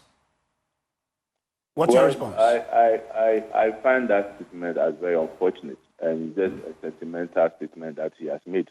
Because to start with, Mr. Boakye Jako is a member of National Council. So at least if he had come for the meeting, he could have made his point also known. And we are a democratic party. You may have varied or different opinions, but at the end of the day, you will be heard. But it is the majority that will take the decision. That's the beauty of our multi-party democracy. As General Secretary, I always had my opinion, and everyone is also entitled to have his own opinion. But per our institutional provision, the National Council has the right to take that decision. But it's rather unfortunate that he couldn't attend the meeting, and perhaps if he had attended the meeting, he could have made his position also known. But has it ever happened that you conduct a flag bearership primaries before the national executive elections? Well, we are practicing democracy, and our constitution is a living document. And at the end of that, any point in time, depending on the circumstances and the issues at hand, the party can decide to chart a certain path. And nothing prevents or denies the party from taking that step. So every activity one embarks on, you always have to start from somewhere. So whether it's the first time, whether it's a continuity, this is what the majority of the National Council members feel has to be done for the party, for the sake of having, or say, of forging ahead in unity and also in cohesion. Mr. Afripong-Kodia, I mean, you've enumerated the reasons why you are holding this election early, and it looks like it's coming from the leadership of the party. What have you gathered from the grassroots? Also, on the background of the defeat you suffered in 2024, the way it appears that the party isn't united. I'm referencing the thank you tour that we saw fights, we saw party leadership, in a very disarraying manner. Are you sure, have you gathered that the grassroots, your people at the grassroots, are also ready for such an early election? Well, for a party with the stature of the NPP, certainly we have millions of members and supporters. It is understandable that not all of us will be in academic decisions that the leadership of the party will take.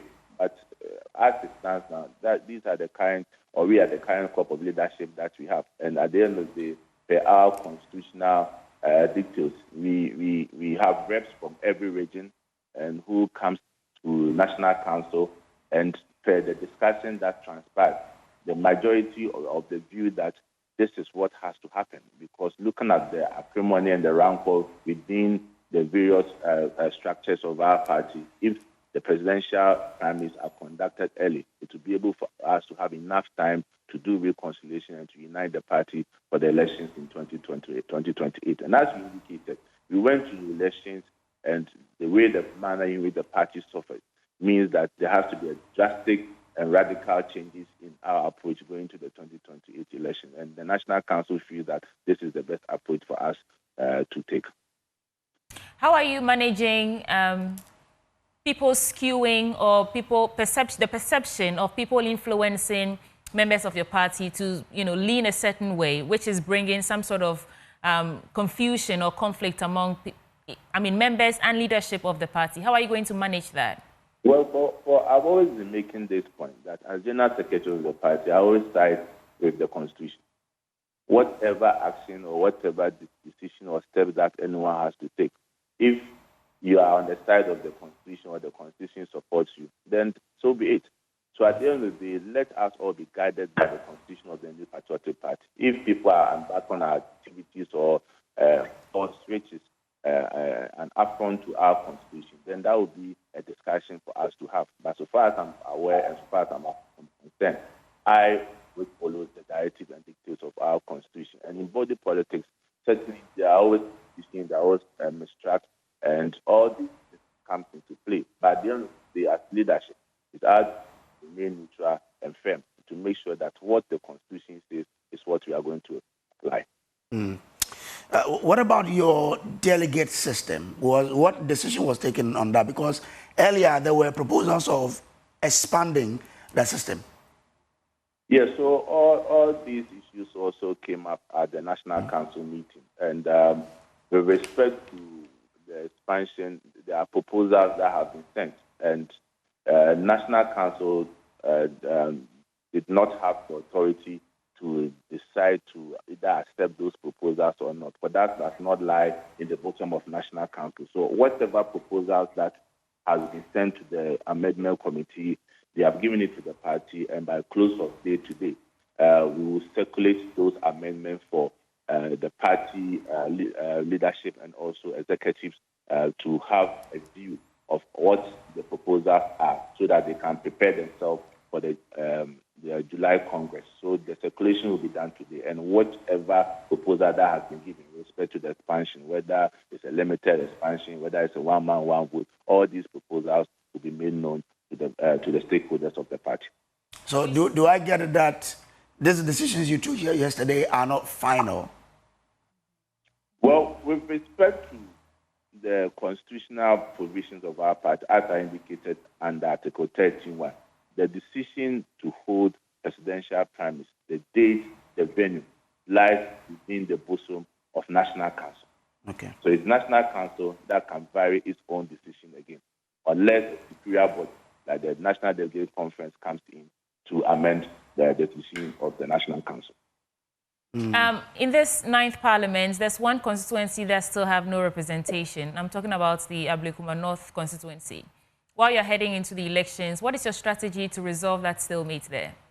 Well, that issue also came up yesterday, and the party took a position on it. For as it stands now, the party is of the view that the current government, the NDC government, and the Ghana Police Service are in connivance to deny and prevent the Electoral Commission from completing the processes.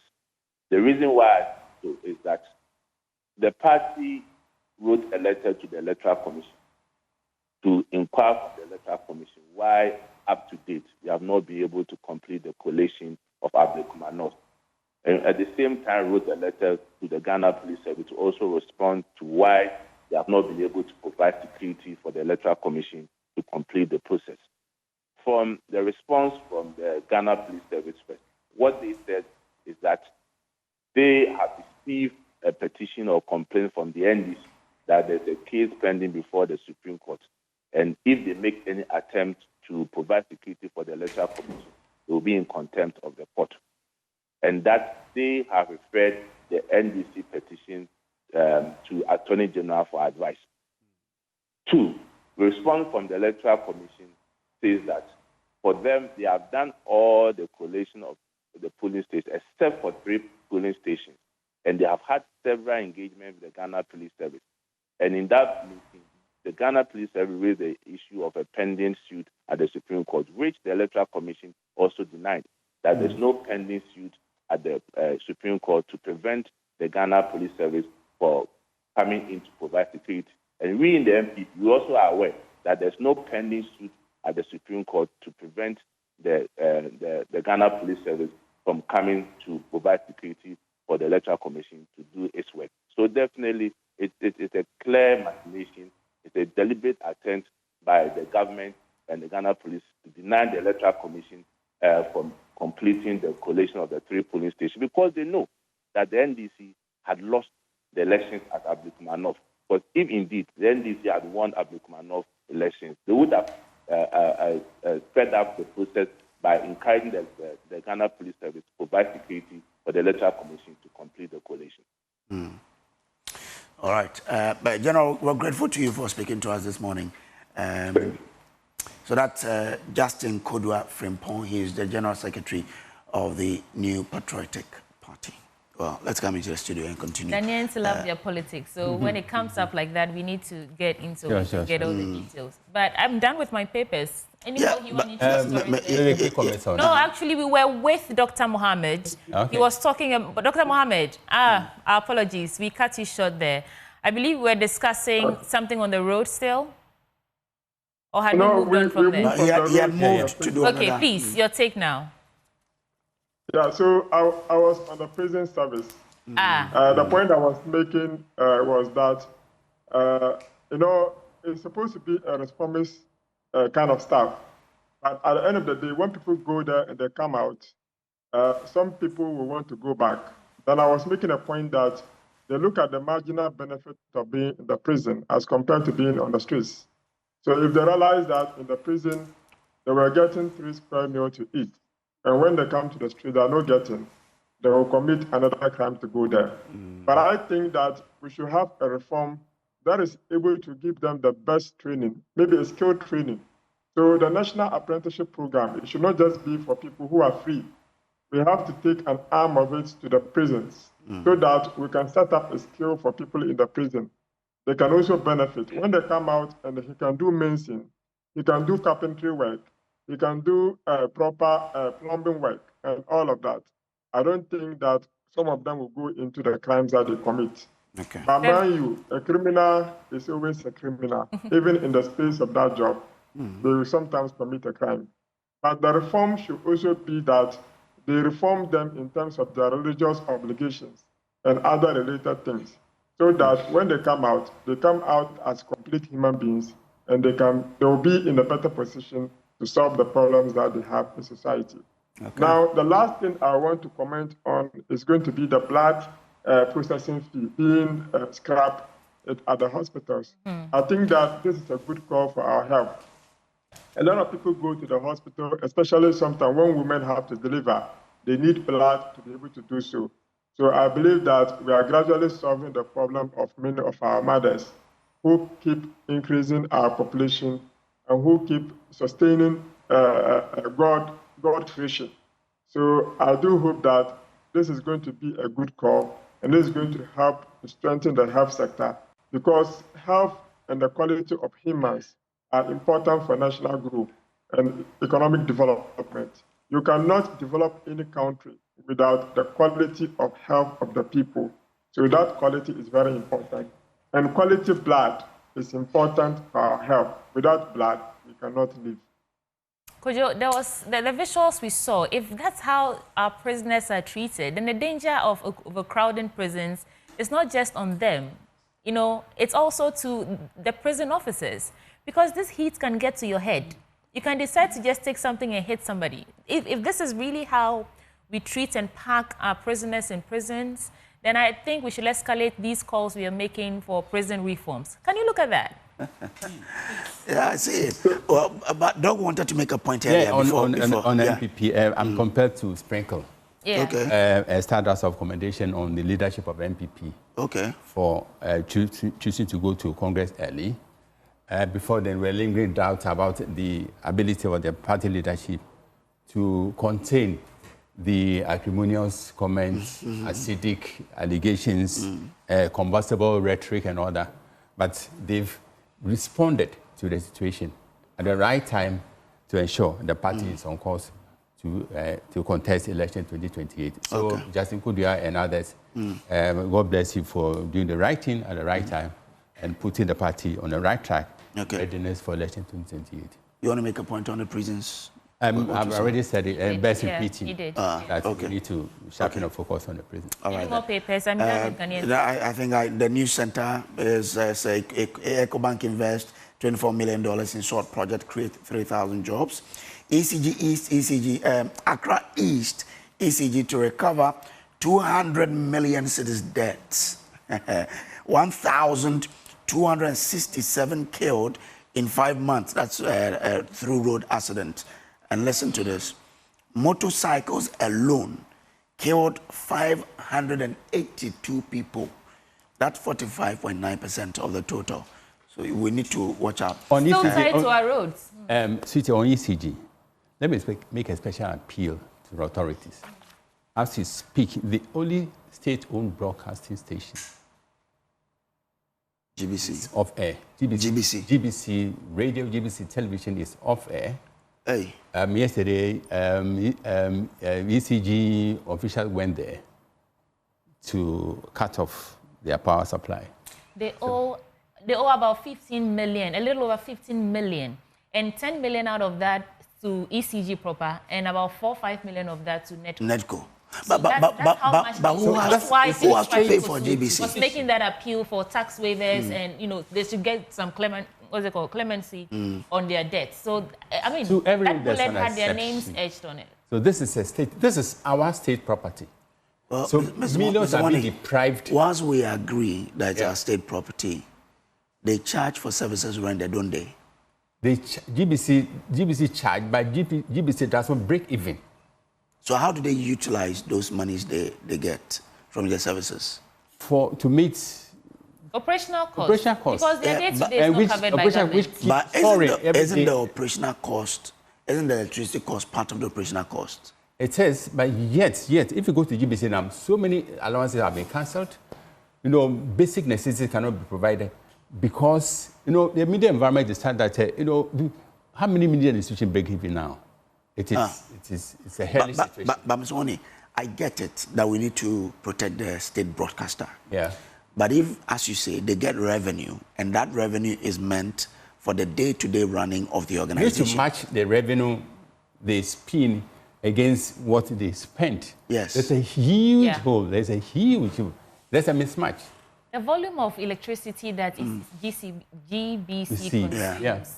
It's nothing that day-to-day revenue would cover. But who has to help? Like we also say they have legacy debt. So we should square this policy just, against the invaluable service they render to the deprived areas of this country. Accra is listed with so many radio and television stations. So that's what I want to find out from you. Who has to help them? It's the government.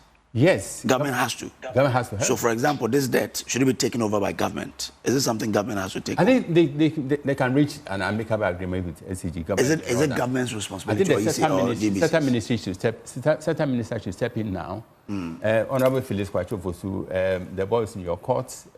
Use all your influences, to ensure that GBC is back on air. GBC Radio, GBC TV should be back on air because many Ghanaians are being deprived of the oxygen of information. But if they don't pay to Mr. Money, it will come to us to pay. For instance, Kolebu and the presidency have been spared from paying electricity bills. So they should spare GBC. Of the vital service they render. GBC also qualifies in view of the fact that many Ghanaians are dependent on their services. And their services are so vital in certain areas of this country. Okay. So we need to act with agent property to address this issue. Okay. All right. Let's see how that goes. This has been the news review on. But okay, let me go to Dr. Asante to have the last bite. I'm told that we don't have him. So we are grateful to you for being a part of us. This has been news review. We had in studio Mr. Afeil Money, is former president of the Ghana Journalists Association. Mr. Money, thank you so much for coming. Mr. Medas. Okay, and thanks to you too for watching. Keep watching us. We'll take a short break. We will be back with more. But remember, the AM show is sponsored by Waylead Properties. We provide quality housing at an affordable cost and with a flexible payment option. Do stay with us. We'll be back.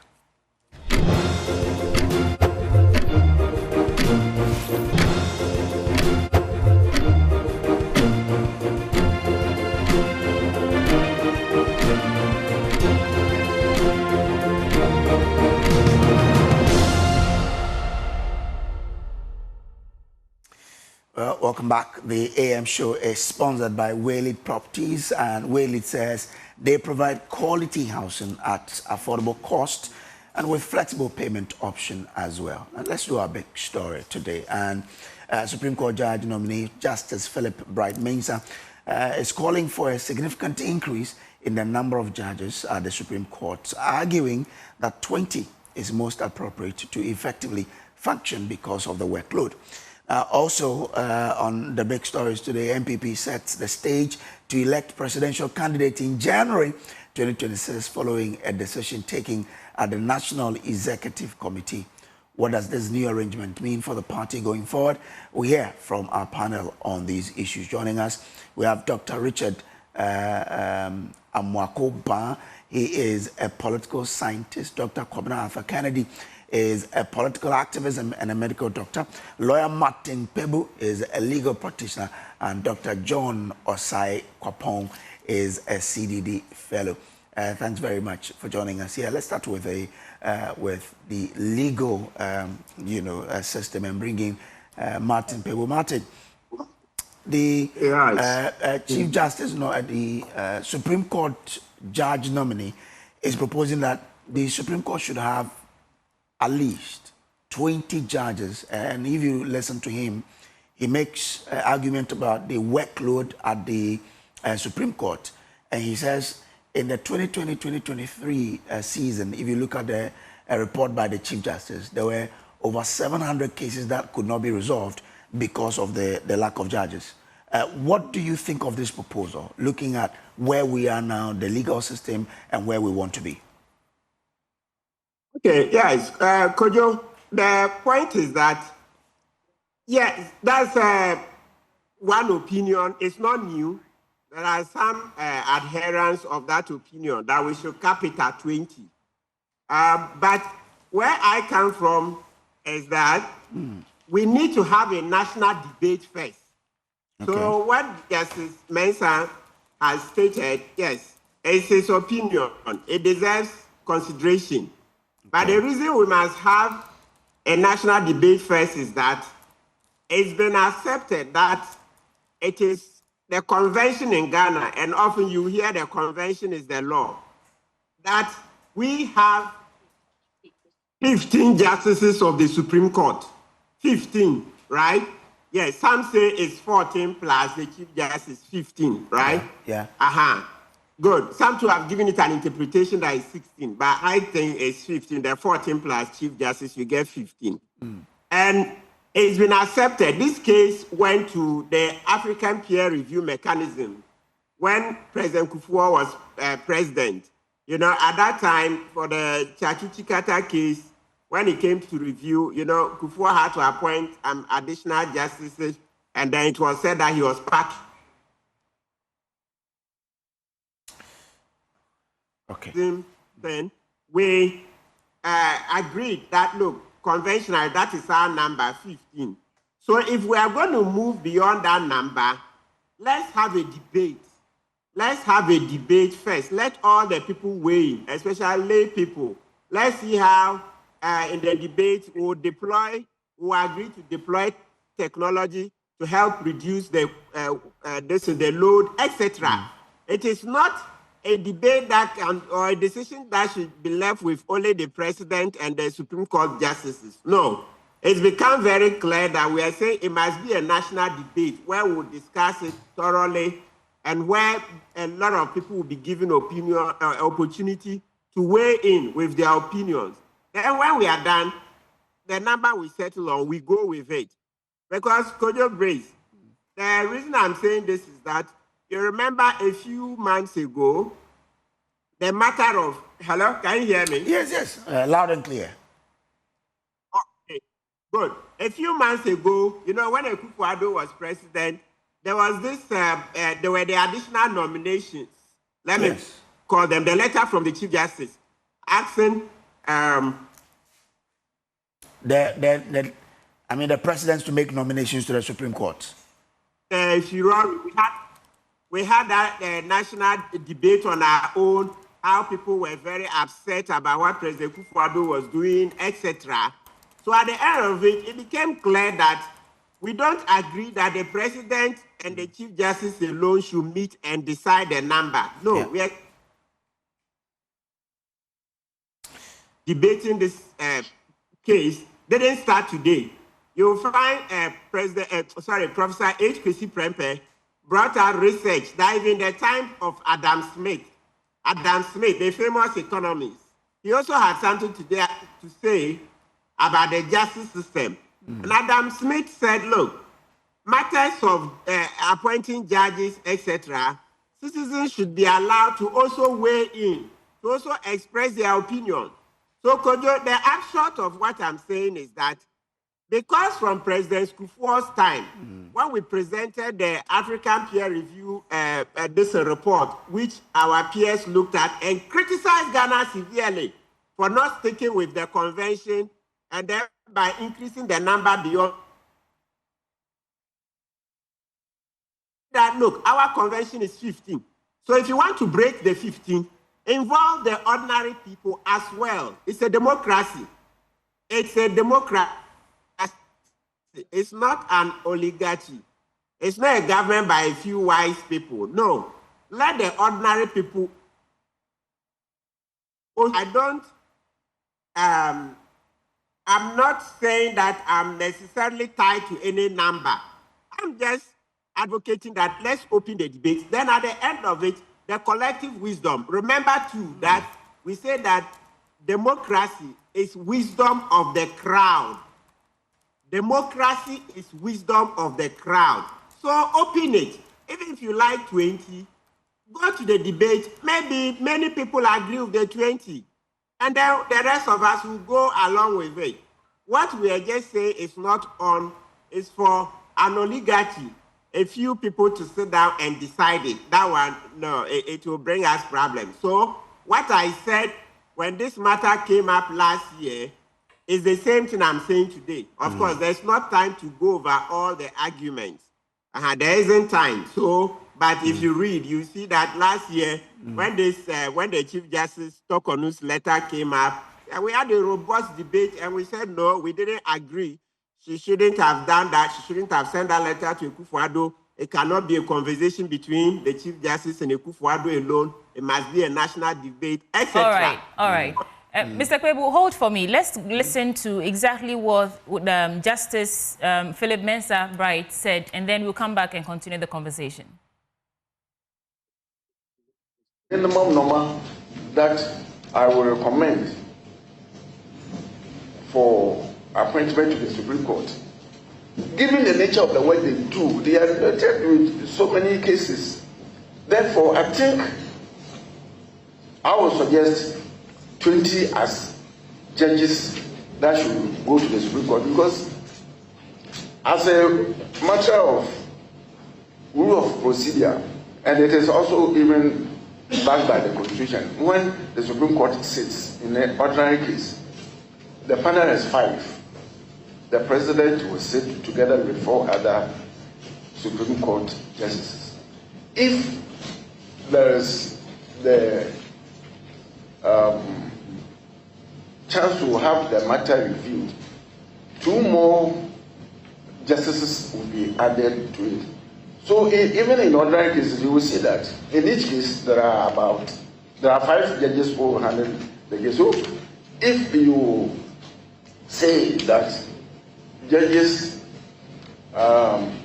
mustn't be sent to the Supreme Court, then it means that you are giving the court more and more, they will be settled with more and more cases, and they cannot have. So at any given time, when the panel or the judges in the Supreme Court are about 20, then we are saying that we have about 4 sets of panel of judges to handle those cases. So, Mr. Chairman, I will say, in my humble opinion, given the cases that are in the Supreme Court, I will recommend that 20 judges will be appropriate. So that's what the Supreme Court's nominee has said. And I want to go to Dr. Kobinatha Kennedy at this point now. Doc, thank you for joining the conversation. This seems like a suggestion that he's making. And so the question I'm asking, is 15 judges inadequate for the volume of work and the complexity of cases at the Supreme Court to handle? And if not, will a larger number increase judicial dependence, or will it rather create room for greater political appointments and influence, like we've, seemingly seeing these days? Good morning to you and to your viewers. I have heard the judge's recommendation, but if you listen to him carefully, he didn't actually say 20 will be enough. He said at least 20. Yes. And when you look at the date that he was quoting, he talked about them doing 344 cases out of 939, and subsequent years, the cases piling up. It seems like they are heading for 30 or 35 eventually. I think we need to have a national debate about our judiciary and its inadequacies. The judge raises a point about needing more judges to do the Supreme Court's work. It's reasonable. How much will that cost us? For example, are there other ways that will make our courts more effective? For example, the use of law clerks, which is done all the way around the world. More efficient use of panels, even while they are complaining about not getting work done. The Chief Justice arbitrarily interferes with panels. Sometimes cases that are almost finished are dismissed. So when you take all these things into account, and you take into account the fact that other countries with larger populations are doing with less in terms of number of judges and getting top quality, I doubt the provenance of what he's saying. Nigeria has only 21, Kenya has 7, India, which has the largest, has 34, America has 9, Brazil has 11, and most of them still get justice done. I think that the reason why there should be a general debate about our judiciary and justice system is that for most Ghanaians, the nearest they will come to the law is the policeman on the street. So, for example, how well are the police trained? How well are lay magistrates trained? How quickly do cases move through the system? And in spite of piling on the cost, we are not that much better than most other countries. In Africa, we don't rank that high. We are beaten by the likes of Rwanda and Kenya and South Africa. So I think there needs to be a full-scale discussion about judicial reform in the context of cost, because of course we need more doctors. nurses will go on strike because of insufficient money. How much would this cost? And as for his suggestion about learning the Chinese language, I bet you that they are hearing cases from Ghanaians of all tribes whose languages most of the judges don't speak. And nobody has suggested that they learn to speak all those Ghanaian languages. Okay. Doug, let's stay on the issue of costs now, because I want to find out what's the trade-off between increasing the numbers and investing in court automation and judicial reforms. Because like you mentioned, there are other countries who are doing okay with less numbers. So at what point do we start talking about automation in our judicial system? I say now. It is never too soon to do that. And I think that there are a lot of other things. The judiciary can be more cost effective, things like judicial holidays, cases that languish for a long time, because if it takes you almost a year to handle an election petition, and the United States can handle an election petition at the Supreme Court in 2 weeks, maybe that is part of why your system is too expensive. And these things are onerous and burdensome on people. We should look at, for example, people who are sent into remand. Nobody says anything about them for years. So I welcome the judges' ideas, but we should take advantage of this to have a full-scale discussion about our judicial system, impudence on the part of judges, their commitment to national principles, and their frugality. All those things should be on the table. Could you? Well, let me bring in Dr. Osei-Kwapong here. Doc, so you've followed our democracy for quite some time now. Where we are now, Dr. Arthur Kennedy is making the argument that if you compare democracy to other areas, even in, India, which has the most populous, one of the most populous countries, they are only doing with 31 Supreme Court judges. So, I mean, is there a justification for us to increase our judges on the Supreme Court, or it is rather the system that we must look at fixing? Good morning. Thank you very much. So I think it's a two-dimensional issue that we can take a look at. I can understand the administrative burden that the nominee is trying to draw our attention to, which is the volume of cases, the number that went unheard in the 2023-2024 year, and in his thinking that perhaps if you have a few more justices on the Supreme Court, the number 20 is adequate to handle the volume of cases that comes before the court. Yeah. What I have asked myself is, well, why 20? Someone could also make the argument that, well, given the volume of the cases before the court, why not 25? Why not 30? The 20, he gives it the minimum at least. Right. So what is that magic number that would allow the court to be able to efficiently and adequately handle the volume of cases that comes before the court? I'm not sure what that number is, but as both Dr. Arthur Kennedy said and Lawyer Martin Pegu said, it requires a lot more conversation, with all of the stakeholders to try and figure out exactly what the issue is. Because perhaps there are also other systemic issues that if we made tweaks to the system, that 15 or even less will be adequate for the courts to be able to handle the volume of cases that come before it. I mean, but does this call or this suggestion reveal or reflect a crisis of capacity, or he's talking about a deeper issue with how our Supreme Court is actually organized? What is he actually trying to address with this suggestion? I think based on what I heard him say, I think he's trying to draw attention more to a capacity issue. Okay. And by a capacity issue is essentially whether we have the adequate number of justices of the court to deal or handle the volume of cases that comes before the court.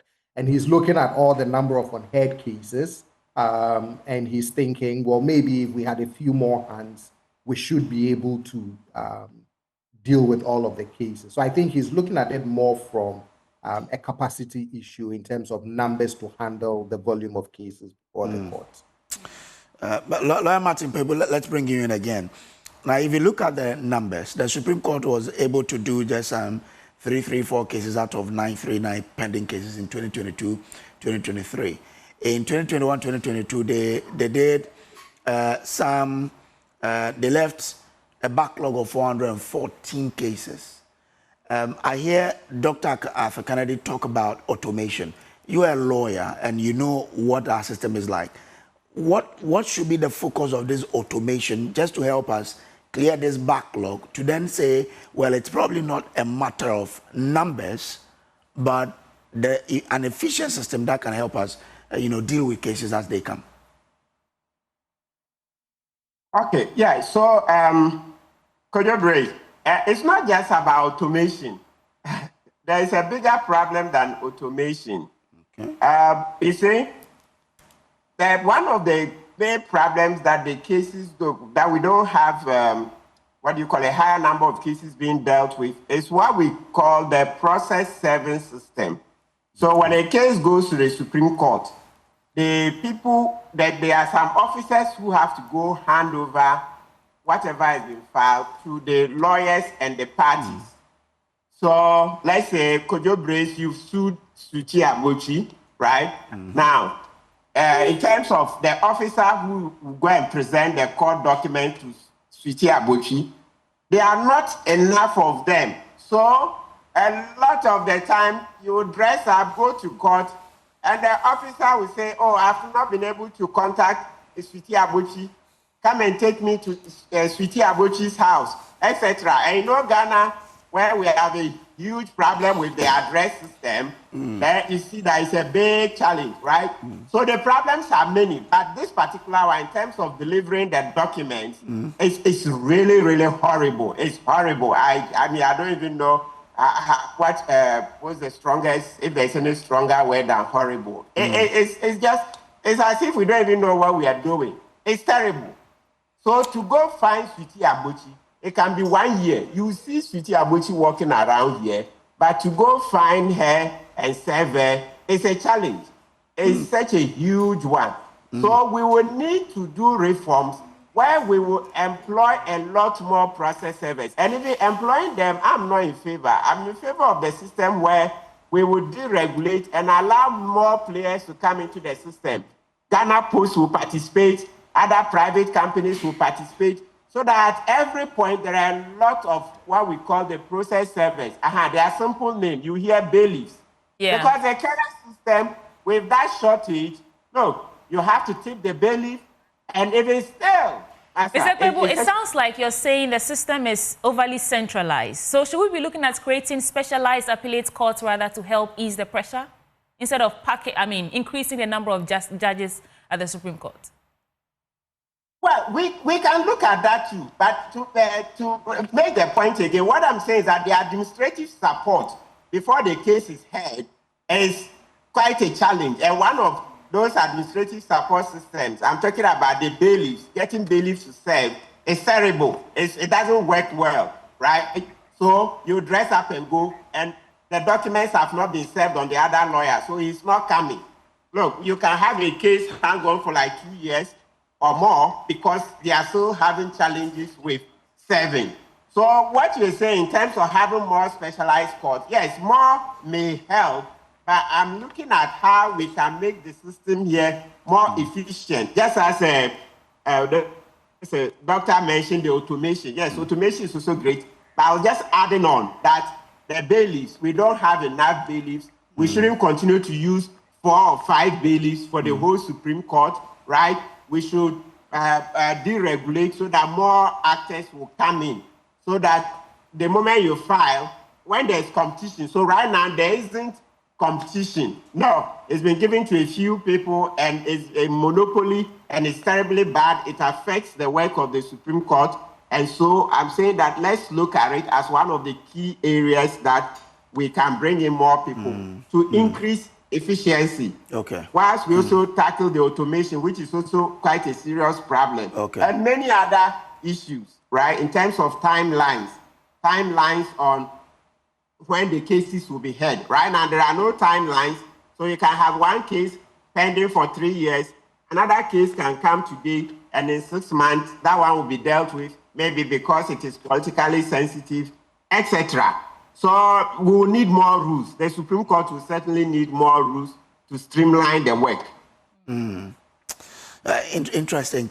So for you, the 414 backlog in 2021, 2022 is not because we don't have judges, but because we don't have a number of bailiffs who can help in the, getting these cases to the people that must be served. Yes.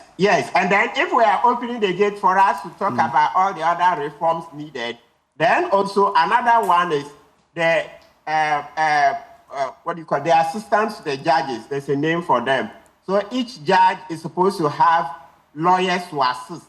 If you compare with the U.S. Supreme Court, right, one justice, some of them have 4 top lawyers to assist them do the work. 4 top lawyers. So it's not it's not a joke. At Ghana, we've had that system, but it hasn't worked well. From the 80s, well, maybe if it was there in the 70s and 60s, I don't know. But I know that in the 80s, it existed, where you have one Supreme Court judge having one assistant, a lawyer to assist. It's not sufficient. Look at the US. You have 4 lawyers, crack lawyers to help the judge do the work. Ghana, we do it a few years, then funding dries up, then we stop. Currently, for some years now, that system is in place. But the last time I knew, they were having only one lawyer to a judge. One lawyer to a judge? No. Let's copy, let's go and understudy. In the US, those assistants to the judges, it's a whole service by itself. You will get promoted, etc. So conditions are well laid out. Ghana, that system is not well, what do you call it? It's not lucrative. Okay. It's not lucrative enough, so crack lawyers won't be looking in that direction. No. But in the US, let me show you an example. You see the current US Supreme Court, the Chief Justice, Roberts. Roberts was a clerk to the one who died, Chief Justice Rehnquist. So years ago, decades ago, when Roberts left school, he came and clerked Rehnquist. And when Rehnquist died, was it 2005 or 6? I would have forgotten. Yeah, 5 or 6. Then they brought back Roberts to come and take over as Chief Justice. You look at Gorsuch. Gorsuch was a clerk to Kennedy. Kennedy is the one that had problems with Trump. Trump said he should resign, he should go. Yeah, Kennedy went. Then Gorsuch came. Right. There are other examples. Yeah. A lot of the Supreme Court justices you find in the US, they were once clerks to previous Supreme Court justices. So they see that their system has worked for decades. Ours, small salary, you don't get crack lawyers going there. No. So we need to sit down and have a proper conversation that we want to streamline it, we want to bring in greater reforms, then the work can be more efficient. So it's not just about increasing numbers. Otherwise, 2 years from now, we'll come and say, oh, from 20, let's go to 30, etc. Martin Kpebu, thank you so much for joining us. I want to ask Dr. Kennedy, what would this debate look like? You said we should have a national debate of a sort on our judiciary and how we want to move forward. How would it look like? Like the national dialogues we've been seeing? In what form or shape should it take? It should take the shape of, for example, the Ghana Bar Association going to a conference and having a session on it on which people who are knowledgeable, including judges and other lay people, come and talk. I think that lawyer people makes a good case. But actually, the US case is not because they are paid well. Being a law clerk is a very important step to going on to a prestigious legal career, whether it is in private practice, whether it is in academia and others. So when people finish law school, the top students are looking to apply to go and serve as clerks either at the Supreme Court or appellate courts. But another thing that we should look at when we do have the debate, which should involve obviously the Ghana Bar Association, the Judicial Service, the law schools and their professors, as well as political players, should have these things, including things like certiorari. It might be, for example, that the Supreme Court gets too many cases. In the United States, they have something called certiorari, which means that every year the Supreme Court looks at all the applications that are made to it for cases, and it picks maybe around 70, 75 to hear, which they think are significant. I think maybe a lot of mundane cases are going to the Supreme Court that other courts can handle. And as to the question about numbers, you know that, Mr. Pebu says very eloquently, there are cases that have languished for about a year, but we saw last year during the petition to remove MPs that some people filed a case in the by afternoon, a panel was sitting, which means obviously that the case is not just a queue. In that queue, there are some people who are more equal than others, and that maybe the judges are too politicized. So all those things should be part of the debate. I mean, the U.S., when the Supreme Court selects the number of cases they think they can adjudicate, what happens to the remaining? They go away, and maybe next year you might refile them. But a lot of them, if the Supreme Court doesn't take the case, it means that the appellate court decision will stand.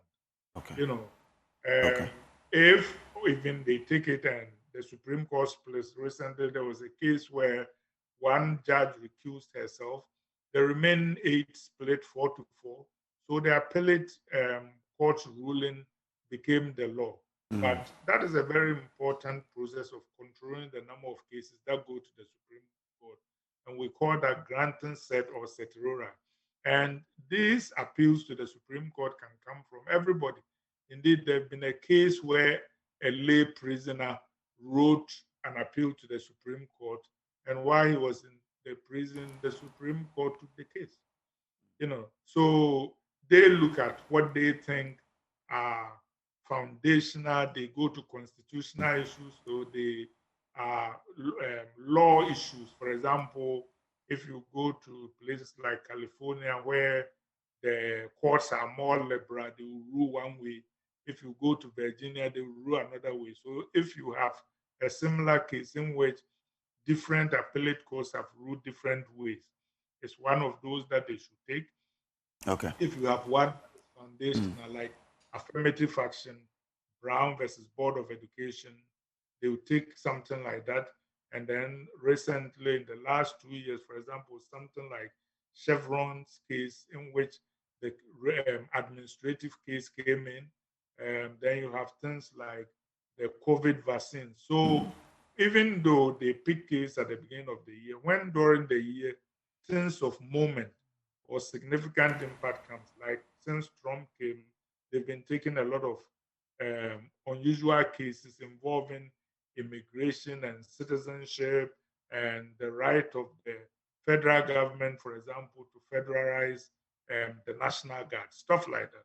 So all those factors come in. Okay.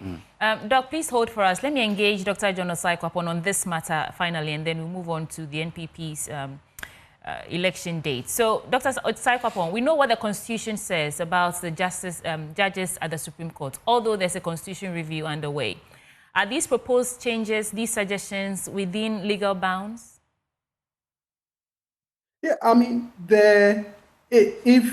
if we really want to make the kinds of changes that the nominee is proposing, it may involve, you know, taking some of these suggestions to the Constitution Review Committee to deal with it. I mean, if there are other ways that it can also be dealt with without resorting to, you know, tweaking the Constitution within legal bounds, I think that should be fine as well. But I know the debate has also, part of this debate is not also just about should we increase the number, but there's also been conversations about should we even cap the number, and perhaps this is an opportune time for us to sustain this conversation and settle on whether we want to cap it, and if we want to cap it at what number, or if we want to still keep it at a certain minimum, what is that required minimum that that is needed. Okay, grateful to you, Dr. Kapong, but stay with us. Let's now shift our attention to the New Patriotic Party, because yesterday we understand NEC and the National Council met to deliberate on matters affecting the party with regards to how they move into the 2028 elections. One of the major decisions that has been taken and confirmed by the General Secretary, Justin Kodua Frimpong, to us this morning is that they will have an early presidential primary, which is to happen on the 31st of January 2026. So that will happen. They've also made some proposals as to the delegate size and all of that. That will be decided at a national delegate conference to be had in July, they say. Dr. Amakuba, let's start with you, because you've had a history with the party. You understand the political landscape of this country as well. What do you make of this proposal to have an early flag bearer election on January 31st, 2026? Okay. Let me bring in Dr. Arthur Kennedy. You remember him for his famous book, Chasing the Elephant into the Bush. I mean, Doc, what's your take on this decision by the party? I think it is a proposed decision and it is wrong. I expect the National Delegates Conference will invalidate. Doc, let me provide this. According to the General Secretary, the Constitution gives the National Council the power to decide on the venue and the date for the presidential election. So that one is a decision they've made. It's going to happen. The remainder, as the delegate size and all what have you, will be decided by the delegate conference. But the date for the election of the flag bearer is decided. I respectfully disagree. The Constitution also says that the National Delegates Conference is the highest decision-making body in the party. And when you look at our party conventions, generally, after an executive group have led us to an election defeat, the convention is to let the new batch of executives who've been elected superintend the next batch of elections. I think this will be standing that convention on its head. Secondly, I actually think that there seems to be undignified haste in trying to get to a flag bearer selection, which seems to be at the behest of certain candidates.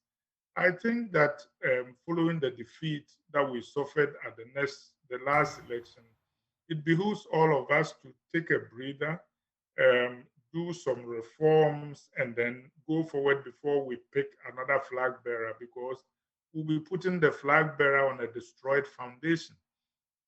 I, for example, have suggested both to the NPP Constitutional Review Committee and more to the Prempe Committee that we should take advantage of what is happening and completely democratize our political parties by adopting the American system.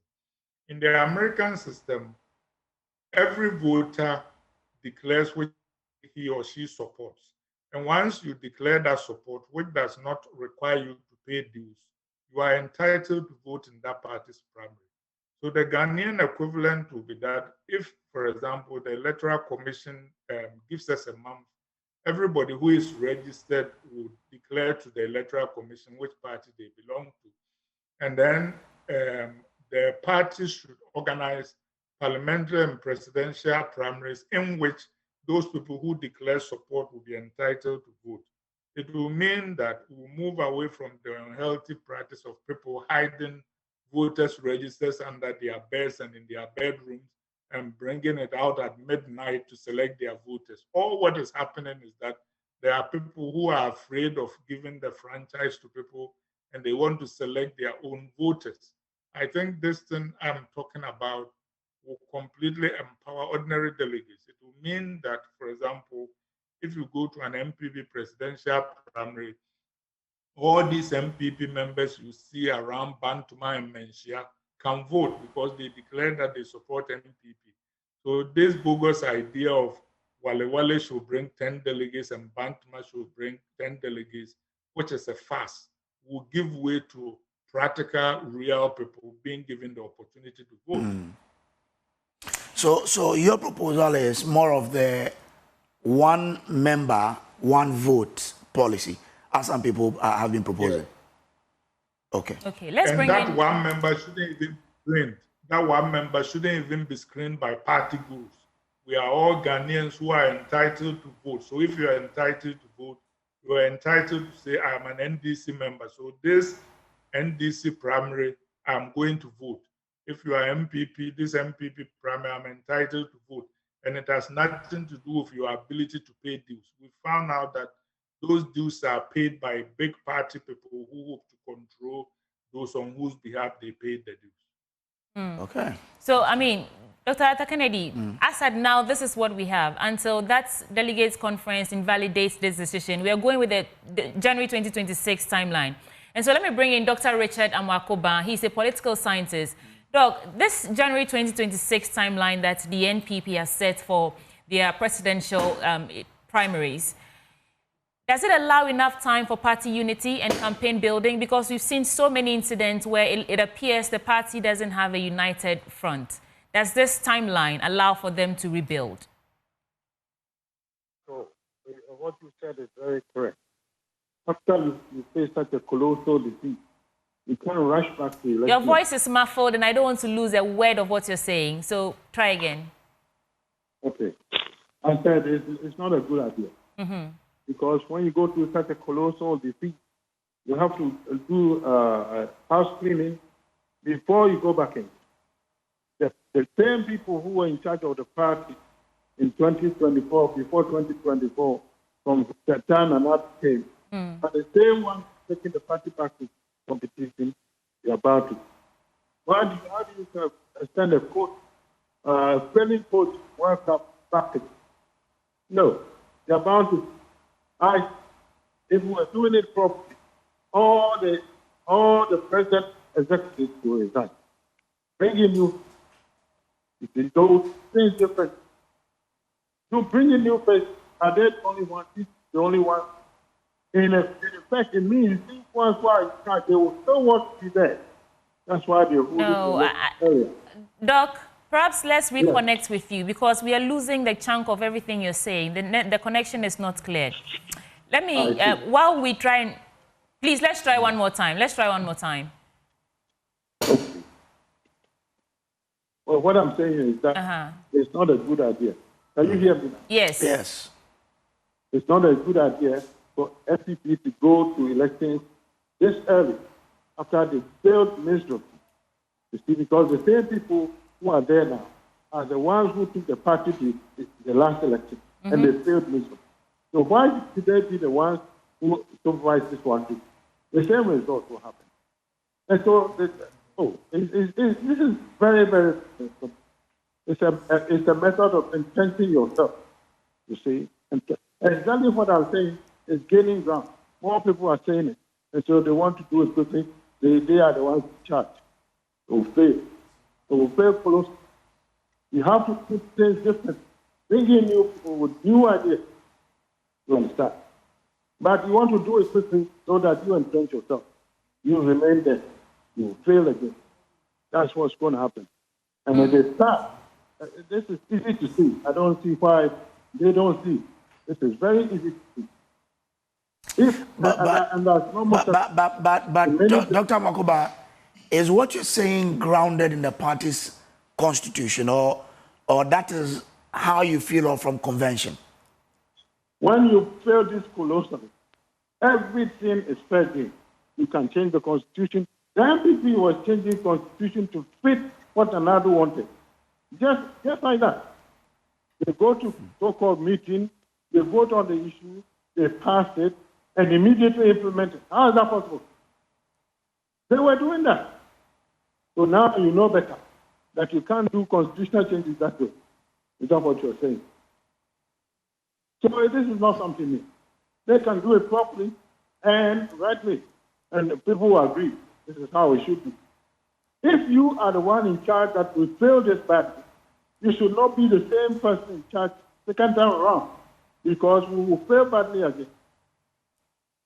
You should change the people who cause trouble in the party, the people who are bringing displeasure to the party. You should change all of them. In fact, if those same people are for the party, if they love the party, they should resign themselves. This is what happens. Overseas, people run for election, and when the leadership fails miserably, they resign. En masse, the whole group resign.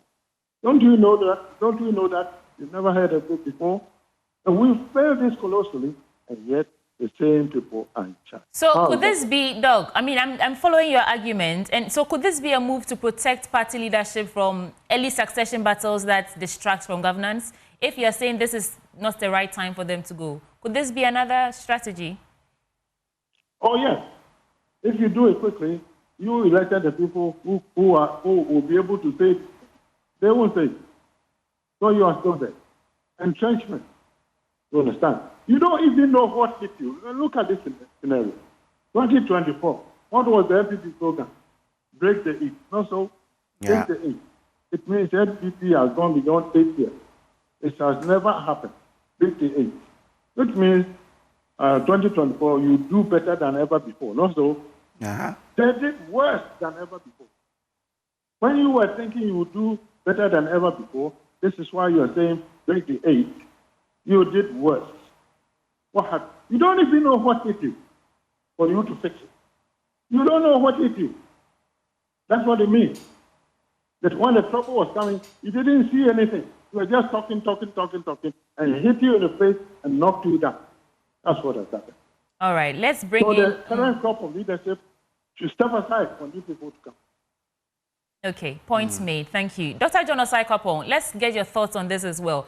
But please situate your argument in the context of governance, because as we speak, governance is in progress.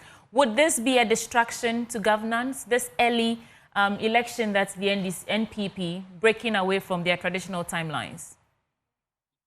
I mean, I don't believe that it's going to be a distraction from governance. The party is in opposition. I'm sure their opposition members of parliament would continue to do what is expected of them as opposition MPs in parliament. Surely they would get involved by throwing their weight behind different candidates.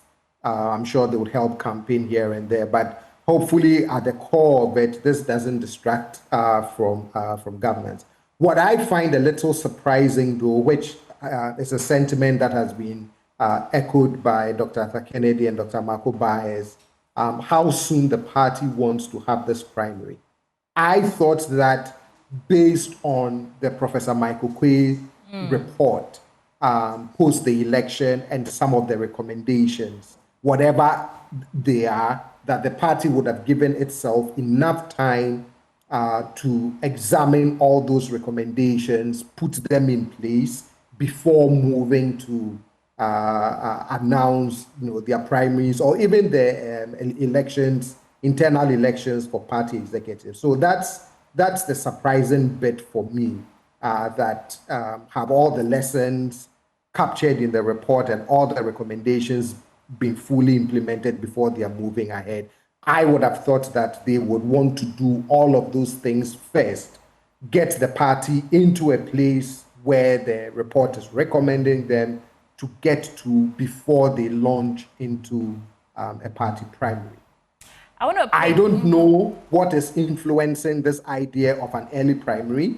I don't know if maybe some of the conversations they're seeing, that the intra-party dynamics of, quote unquote, this unity and all of those things, some of the harsh rhetoric that some of the sides are trading, that they would rather get it over with and then spend 2 years rebuilding and preparing for 2028. But I'm quite surprised. So, I mean, we spoke with the General Secretary this morning, and he says the idea is to deal with, disunity in the party after the primary, for them to have a united front ahead of the general election. That's what they want to do with that very, very early. But the other thing that you also have to keep in mind is that building party unity after a primary is not only a function of how much time you have to build that that unity, but it is also a function of how you manage post-primary grievances, right? Okay. I always say that things do come up during party primaries. The question is how you deal with them and how you manage them in a way that those who feel aggrieved by any internal processes feel like you dealt with it fairly and in a just manner. Those are the things that drive party unity post-primary. But if I feel I wasn't treated fairly and kindly during a party primary, then you can give me 10 years after a party primary. I may still not want to be reconciled with the party and forge ahead with party unity. So yes, the length of time does help, but it is also how you deal with whatever grievances emerge during a party primary. That for me is even more central and key to post-primary unity in a political party. Okay. Could the flag bearer not be the catalyst to uniting the party? If they go to the primaries and they elect a flag bearer, then then the issue about splitting the bottom too soon, the base is solved. Then we are all rallying the support behind one person ahead of the election 2028. Does that work, Doc?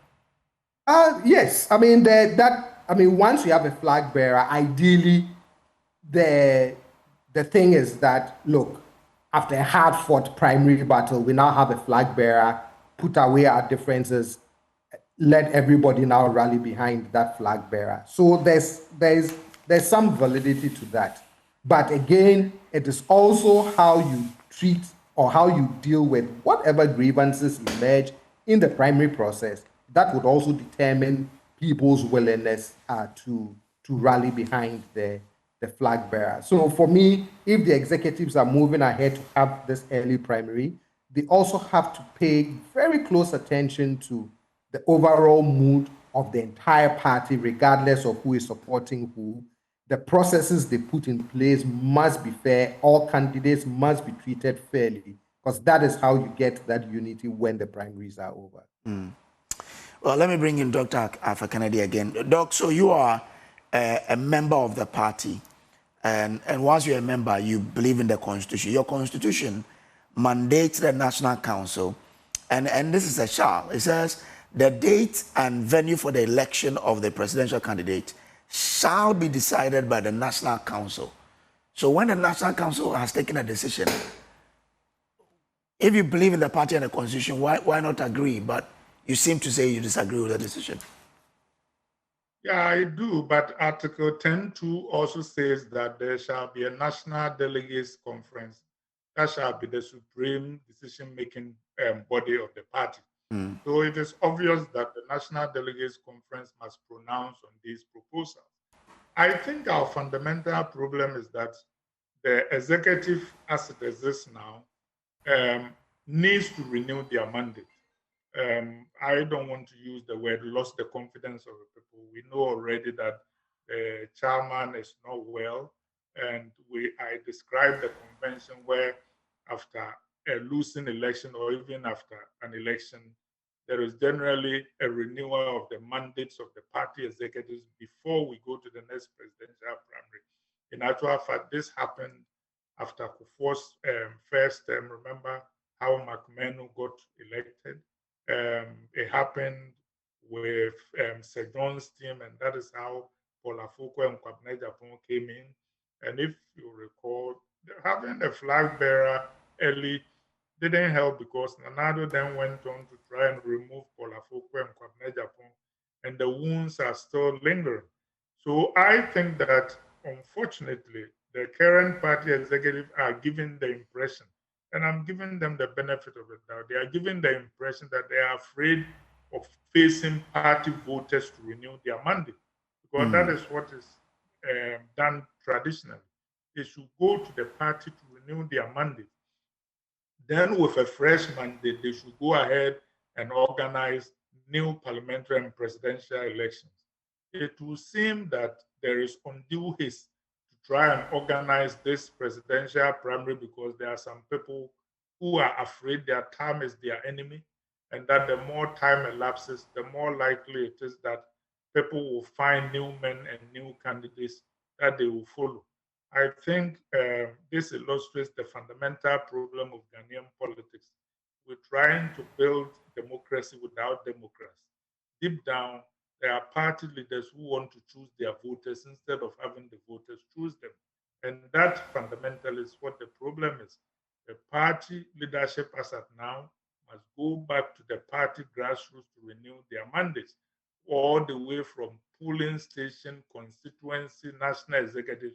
Then after those elections, those new leaders armed with a fresh mandate to lay down rules and regulations and others, act on the recommendations of the Okwe Committee and others, and then we can all move forward. But I can tell you that these midnight decisions cooked by factions who are afraid of the sunlight of democracy and who are afraid of facing the party will undermine the unity of the party.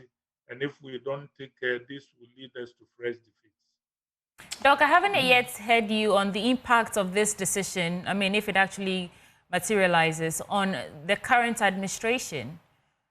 Do you think there's any element of distraction there?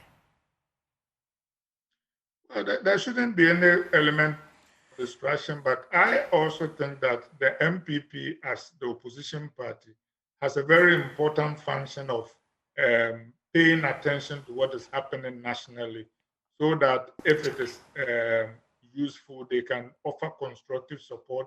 If it is bad, they can oppose it. So, for example, the NPP seem to have been all over the place in terms of the economic policies of the Mahama administration. They did the National Economic Forum, in which there was a retread of speakers. There were no significant new ideas. They didn't discuss the diaspora. For example, they've tried to expend a lot of resources to stabilize the city, talking about the impact of the strength of your currency on supply and demand. The nation has not had a very robust conversation on the benefits of, in effect, strengthening the city when we have an export-driven economy. All those are things that a vibrant NPP, alive to its responsibilities, can play a very crucial role in. All right. Thank you so much, Dr. Arthur Kennedy. Final words now. I think we haven't heard from him in a while. Dr. Richard Amakoba, you have the final word. Yes. Yeah. Well, what I would tell NPP is this. It is better to take your time, solve the existing problems before you go to the polls than to rush because of somebody's interest. You will fail, for sure. Just imagine, you go to a meeting and there's a problem among the members. Instead of settling one by one, you say, let's vote, all of you vote, and then you hold the meeting. It will be complete chaos because the problems that existed before has not been solved or come back again in different forms. So that's what I will tell them. They should not allow one person or any person to push them along that line. Okay. The party leadership to do what is right. Well, thank you, gentlemen, for joining us. Those who joined us for this belt of conversation, Dr. Kobina Arthur Kennedy, he's a political activist. Lawyer Martin Kpebu, legal practitioner, of course. And Dr. John Osai Kwapon, a CDD fellow. Dr. Richard Amwakoba, political scientist. And we will take a break. When we return, there's more action. But before we go on that break, a gentle reminder that the Chartered Institute of Human Resource Management, Ghana, presents the CIHRM 2025 conference on June 18th to June 19th, 2025 at Alisa Hotel. The theme is Regulating HRM in Ghana, Standards, Ethics, and Sustainability. These are the conference rates. Members are paying 3,200 Ghana cedis. Non-members are paying 4,000 Ghana cedis. Student members, 2,000 Ghana cedis. Register now via the CIHRM website or at CIHRM Ghana on Facebook, LinkedIn, and on X. You can call this number for group registrations and discounts, 0243 278 694. Benjamin, Brace will tell you more. All right, it's fine. Benjamin is still on your mind. Anyway, now are you looking to go to do things differently, to level up your skills and get ahead in this challenging job market? Statistics show it's tough out there for university graduates, with only a few of them landing jobs immediately after school. So doing things differently is what the Design and Technology Institute, DTI, is all about, to help you be different. DTI offers programs ranging from precision welding and fabrication, design innovation, where we have graphic design, sound engineering, animation, photography, amongst others, as well as entrepreneurship. Our programs are internationally recognized by the American Welding Society, Pearson, BTEC, and CTVET, so you can shine here in Ghana or anywhere across the globe. So if you're ready to do things differently and chart your own path, check out DTI. Visit dtiafrica.com/admission or call 0541693534 for more information. DTI, we say we are the best in what we do, so come to us and let's refine you. Yeah. Well, I also want to tell you about Nesta's Home, because if you're looking for a home in a prime location, then Nesta's got you covered. Our properties are in Tema Community 26, just behind Palace Mall, and they offer a serene atmosphere, easy access to transportation routes, and social amenities.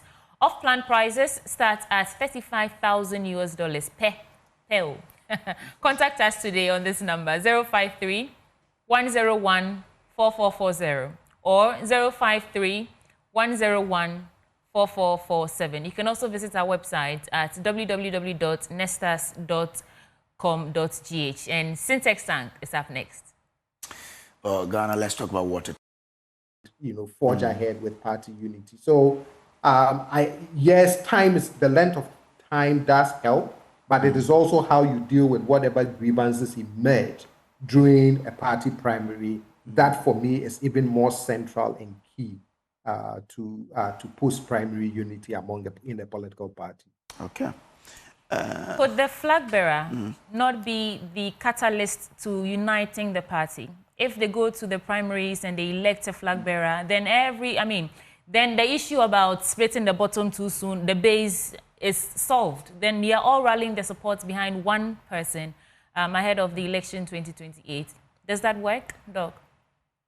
Yes. Once you have a flag bearer, ideally, the thing is that, look, after a hard-fought primary battle, we now have a flag bearer, put away our differences, let everybody now rally behind that flag bearer. So there's some validity to that.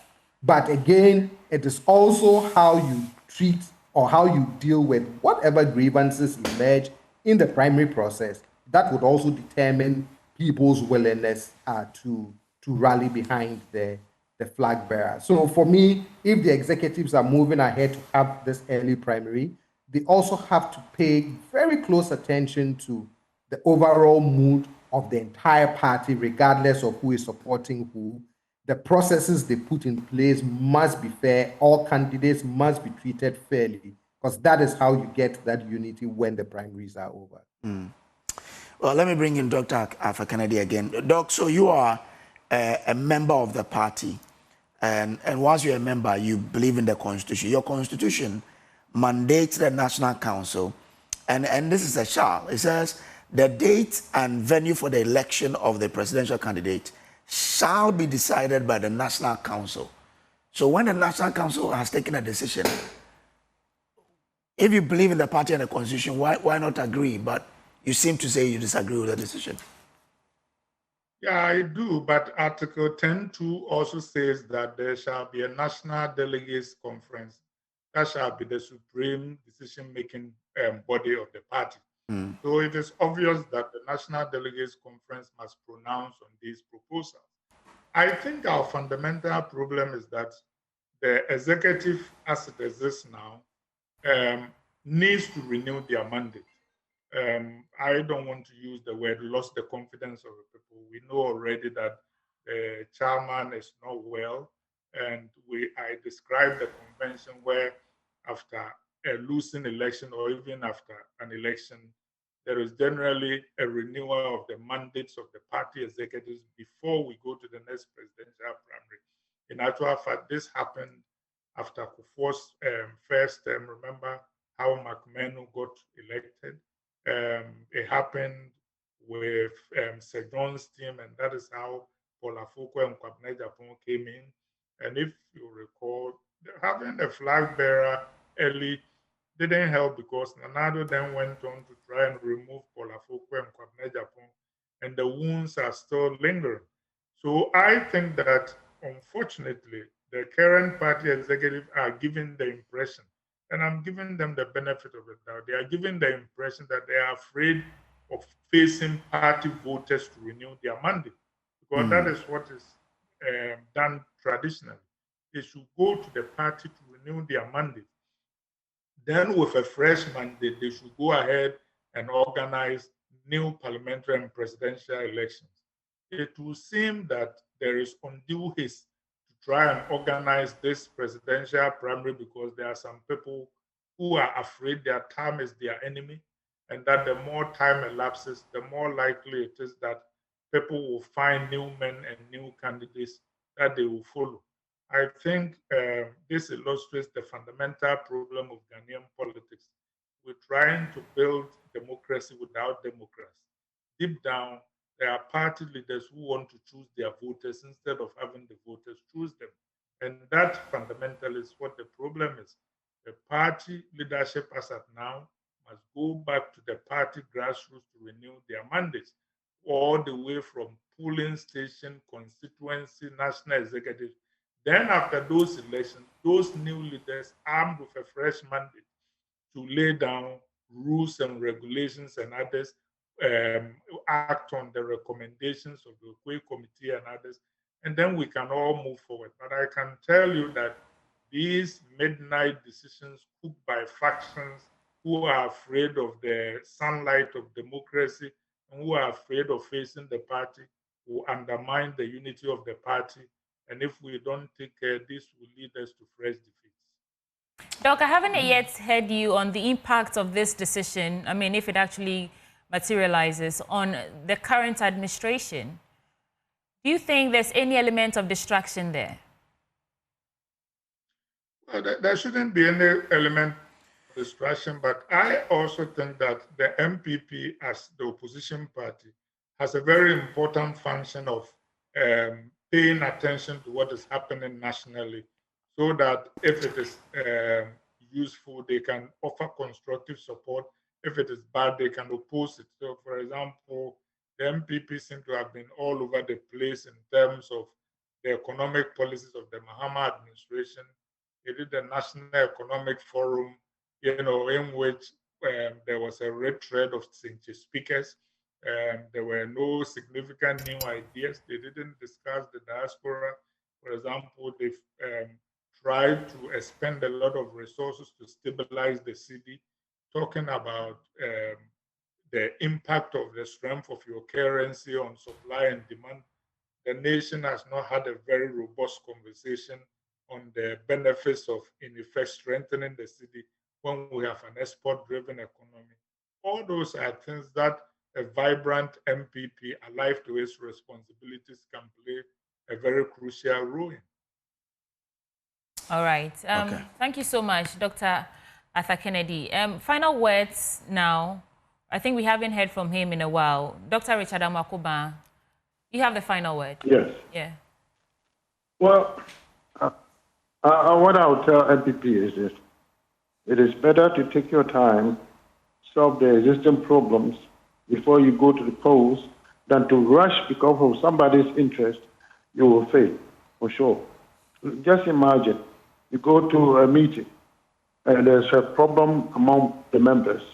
Instead of settling one by one, you say, let's vote, all of you vote, and then you hold the meeting. It will be complete chaos because the problems that existed before has not been solved or come back again in different forms. So that's what I will tell them.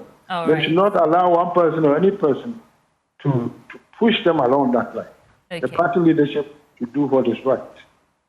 Well, thank you, gentlemen, for joining us. Those who joined us for this belt of conversation, Dr. Kwabena Arthur Kennedy, he's a political activist. Lawyer Martin Kpebu, legal practitioner, of course, and Dr. John Osai Kwapon, a CDD fellow. Dr. Richard Amwakoba, political scientist. And we will take a break. When we return, the small action. But before we go on that break, a gentle reminder that the Chartered Institute of Human Resource Management Ghana presents the CIHRM 2025 conference on June 18th to June 19th, 2025 at Alisa Hotel. The theme is Regulating HRM in Ghana, Standards, Ethics and Sustainability. These are the conference rates. Members are paying 3,200 Ghana cedis. Non-members are paying 4,000 Ghana cedis. Student members, 2,000 Ghana cedis. Register now via the CIHRM website or at CIHRM Ghana on Facebook, LinkedIn, and on X. You can call this number for group registrations and discounts, 0243 278 694. Benjamin, Brace will tell you more. All right, it's fine. Benjamin is still on your mind. Anyway, now are you looking to go to do things differently, to level up your skills and get ahead in this challenging job market? Statistics show it's tough out there for university graduates, with only a few of them landing jobs immediately after school. So doing things differently is what the Design and Technology Institute, DTI, is all about, to help you be different. DTI offers programs ranging from precision welding and fabrication, design innovation, where we have graphic design, sound engineering, animation, photography, amongst others, as well as entrepreneurship. Our programs are internationally recognized by the American Welding Society, Pearson, BTech, and CityVet, so you can shine here in Ghana or anywhere across the globe. So if you're ready to do things differently and chart your own path, check out DTI. Visit dtiafrica.com/admission or call 0541 693534 for more information. DTI, we say we are the best in what we do, so come to us and let's refine you. Yeah. Well, I also want to tell you about Nesta's Home, because if you're looking for a home in a prime location, then Nesta's got you covered. Our properties are in Tema Community 26, just behind Palace Mall, and they offer a serene atmosphere, easy access to transportation routes and social amenities. Off-plan prices start at $35,000 per home. Contact us today on this number, 053 101 4440 or 053 101 4447. You can also visit our website at www.nestas.com.gh. And Syntex Tank is up next. Ghana, let's talk about water tanks. Do you know the secret to real water storage? It's simple. If your tank doesn't have the torches on it, then it's not a correct tank. That's right. The tortoise tank, Syntex Tank, is the champion of water tanks. It is strong and durable and built to handle our Ghanaian weather, rain or shine. Syntex Tank has your back. So my people, go outside, check your tank now, and if it doesn't have the torches on it, it's time to upgrade. Join the Syntex Tank family today and enjoy water storage that's tough like the tortoise. Call 0244 335168 to buy now, or find one of our 400 agents across the country. You can also shop online at syntexgh.com. Syntex Tank, strong, tough. We'll take a break now. Yeah. When we return, more action on the AM show. We'll be right back.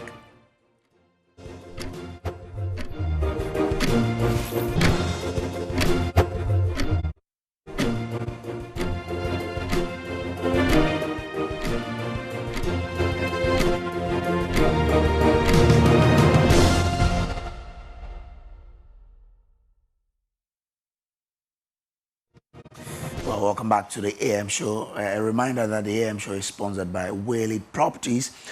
We say we provide quality housing at an affordable cost, as well as with a flexible payment option. Now, the African Development Bank is calling on Ghana to strengthen its economic resilience in the face of growing global uncertainties. The call comes in the wake of the escalating Israel-Iran conflict, which has triggered fresh fears over global economic stability. Speaking to Joy Business, the bank's vice president in charge of infrastructure and industrialization, Solomon Kwaino, emphasized the urgent need for Ghana and other African nations to deepen intra-African trade to cushion themselves from external shocks. James Eshan has more.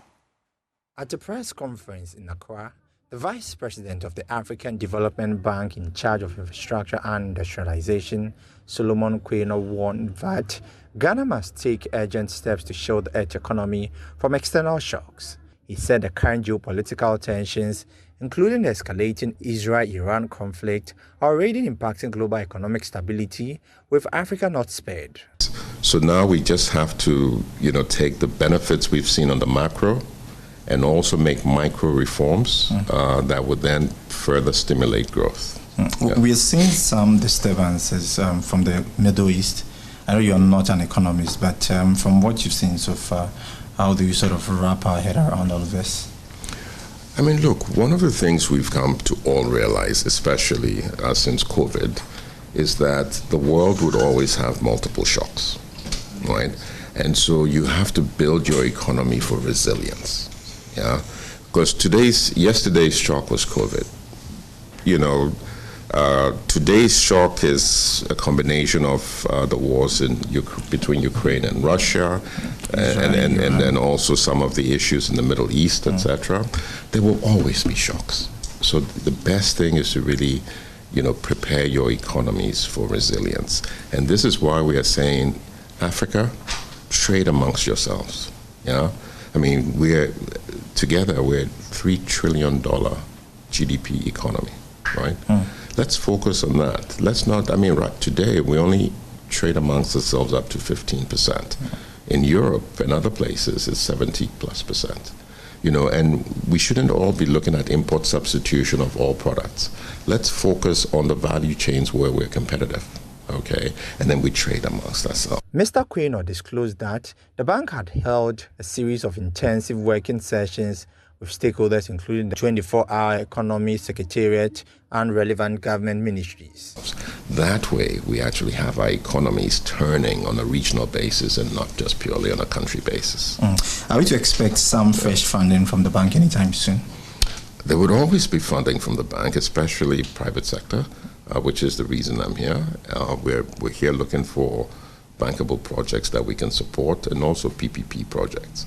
But we're also trying to create the enabling environment for Ghana's capital to fund Ghana's projects. You don't have to wait for AFDB. You don't have to wait for the West. Ghana has significant capital. We estimate the assets under management in just pension funds alone. We haven't even added, life insurance, investment pools, etc. I mean, that's $5.2 billion equivalent. Just imagine if we took 10% of that and invested into infrastructure in the productive sector. Absolutely. And that's why I have confidence. And is there a specific amount you're looking at? Give me the bankable projects and I'll tell you the amount. They identify concrete areas where the bank can provide meaningful support, particularly in transport infrastructure, a sector he described as one of AFDB's core strengths. So I've had the opportunity to see, various key drivers of the Ghanaian economy and meet with, both players in government agencies, and also private sector.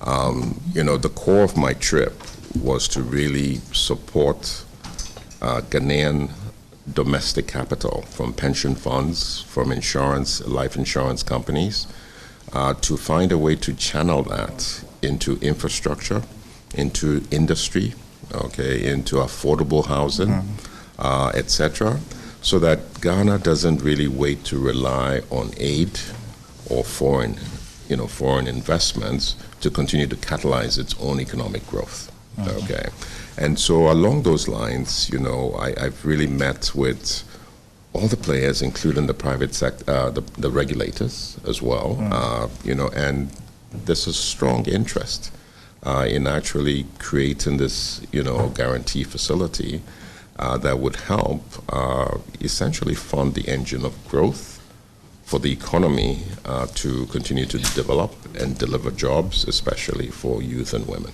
Talking about growth, that definitely trade to some of these growth.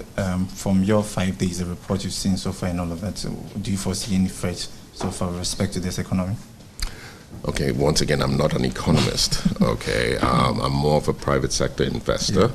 But you know, based on really the development strategy and the development plans, whether it's the 24-hour economy initiative, whether it's the big push, I see a great rationalization in those efforts, those initiatives that can really help support the economy to achieve its objectives. I also see, you know, greater fiscal responsibility from government and also very, positive monetary policy. He added that discussions within the Ministry of Roads and the Ghana Port and Harbours Authority and the Ministry of Finance PPP unit revealed several transformational projects ready for takeoff.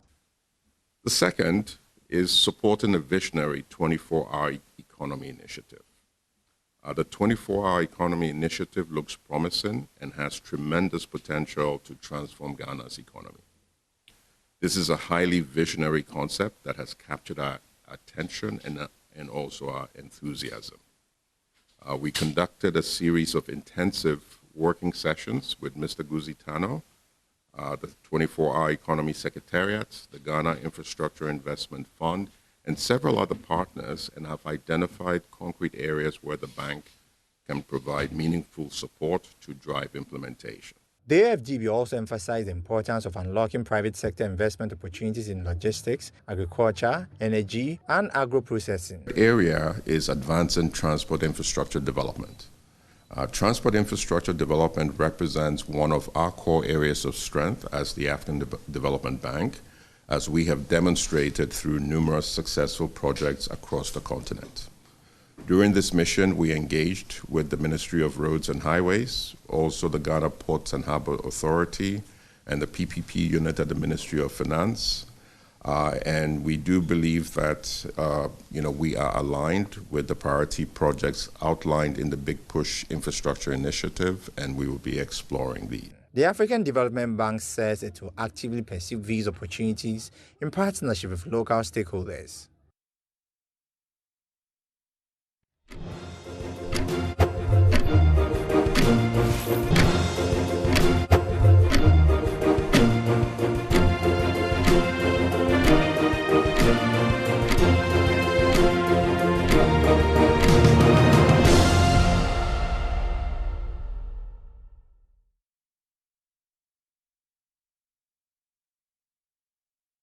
Welcome back to the AM show. The show is sponsored by Waylead Properties. We provide quality housing at affordable costs with flexible payment options. In studio with me this morning for a brief conversation is television goddess Jocelyn Duma. She's an actress, TV host, and producer. Jocelyn, it's really good to have you in the studio. Thank you for having me. Yeah, how is it going? Good, good. How are you?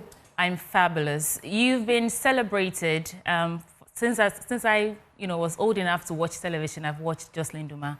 What about everything that you've done so far would you say have shaped you into becoming the woman that you are right now? Everything I've done so far. Everything. Everything. I want us to get to know you a little bit before we get into the crux of the matter. You make me feel so old when you say that, you grew up watching. That was not my intention. But it's okay. It's okay. I think for me, it's just,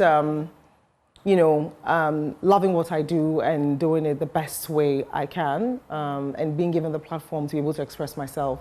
I think for me, I feel so blessed to be able to have the opportunity to, show the world or Ghana my craft. Okay. So I think that is what has shaped me. It's quite humbling. You've played in this industry for a long time. Yeah. What would be your assessment of where we are going right now? Often we hear that other African countries are taking the lead in terms of production of movies, the quality of movies, even the platforms where we host these movies like Netflix and the rest. Where is Ghana in this race? I mean, Ghana is, again, given what we have, we're doing the best we can. I think we have some of the best productions coming out of Ghana. Unfortunately, we're not getting enough support, even from the populace, if you ask me. But why is that? I mean, the Bible even says that a prophet is not welcome or appreciated in his own home, isn't it? So I really don't have the answers, but I think that given what we have as producers and people in the industry, we're doing our best. Okay. And we could do with a little bit more help and push from, you know, stakeholders and I guess the general population as a whole.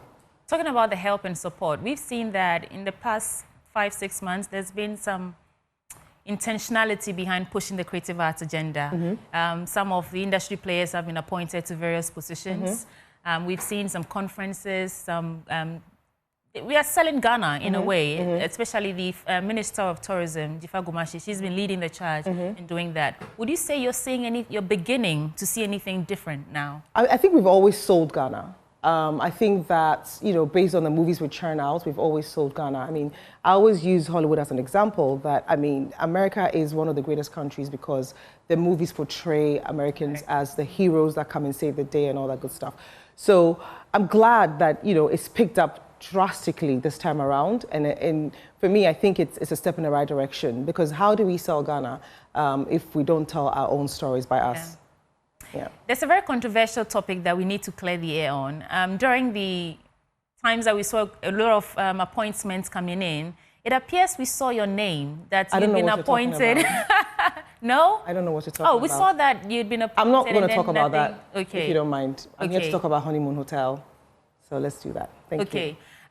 We understand that there's been a shift from television to stage play now. Tell us about that. There's no shift, to be honest. I don't see why I can't do everything.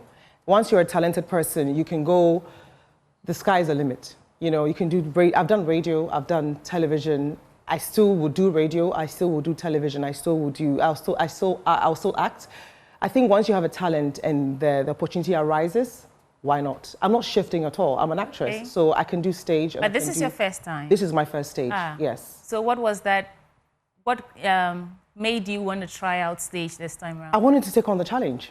I mean, as an actor or as somebody in the industry or a thespian, if you want to call it that, when an opportunity presents itself, I can't say no to expressing myself and doing what I love best, whether it's on stage or on screen. And since I haven't done stage before, for me, this is an opportunity for me to also challenge myself and see how best I can actually showcase my craft on stage. How is it going? It's going very well. It's very exciting. I absolutely love stage. I'm working with some incredible people. Andrew Tando is a stage actor and he's so resourceful on set. So whenever we go on for rehearsals, he's always coming in to give me a little pep talk here and then. Not just me, but everybody else. You know, we have Gedede, Sena Agbeko. Oh, I know her. Yeah. Sena Agbeko. We have James Gardner, Amaki Abebrese, Godwin Nambo. We have it's a lot of interesting. I wouldn't even call it star. I think it's just a lot of, it's talent studded. You know, everybody on there is so passionate. They've brought their A game on, and the play is an incredible story that I feel like everybody who comes to watch will take something home with them. Okay, well, just give us the details and then we will wrap this conversation up. Yeah, sure. So Honeymoon Hotel is showing, it's 2 shows every day, 20th, 21st and 22nd of this month at the National Theatre, 4 p.m. and 8 p.m. showing. The tickets are going for 200 CDs for regular and 350 for so VIP. This is your first time on a stage, in a stage play, and we are rallying support for you so that everyone who supports and loves the Jocelyn Duma brand can also see it. It's not about me. I mean, the play is actually being directed by Shirley as well, Shirley from Pomanso, and African Art Network is the one powering it. So yeah, anybody who supports everybody that I've mentioned on there can come on and watch. Thank you, Jocelyn, for passing through. Thank you so much. Thank you. All right, so there's Jocelyn Duma, actress, TV host, and producer. I'll take a quick break. When we return, you get to have your say on the AM show.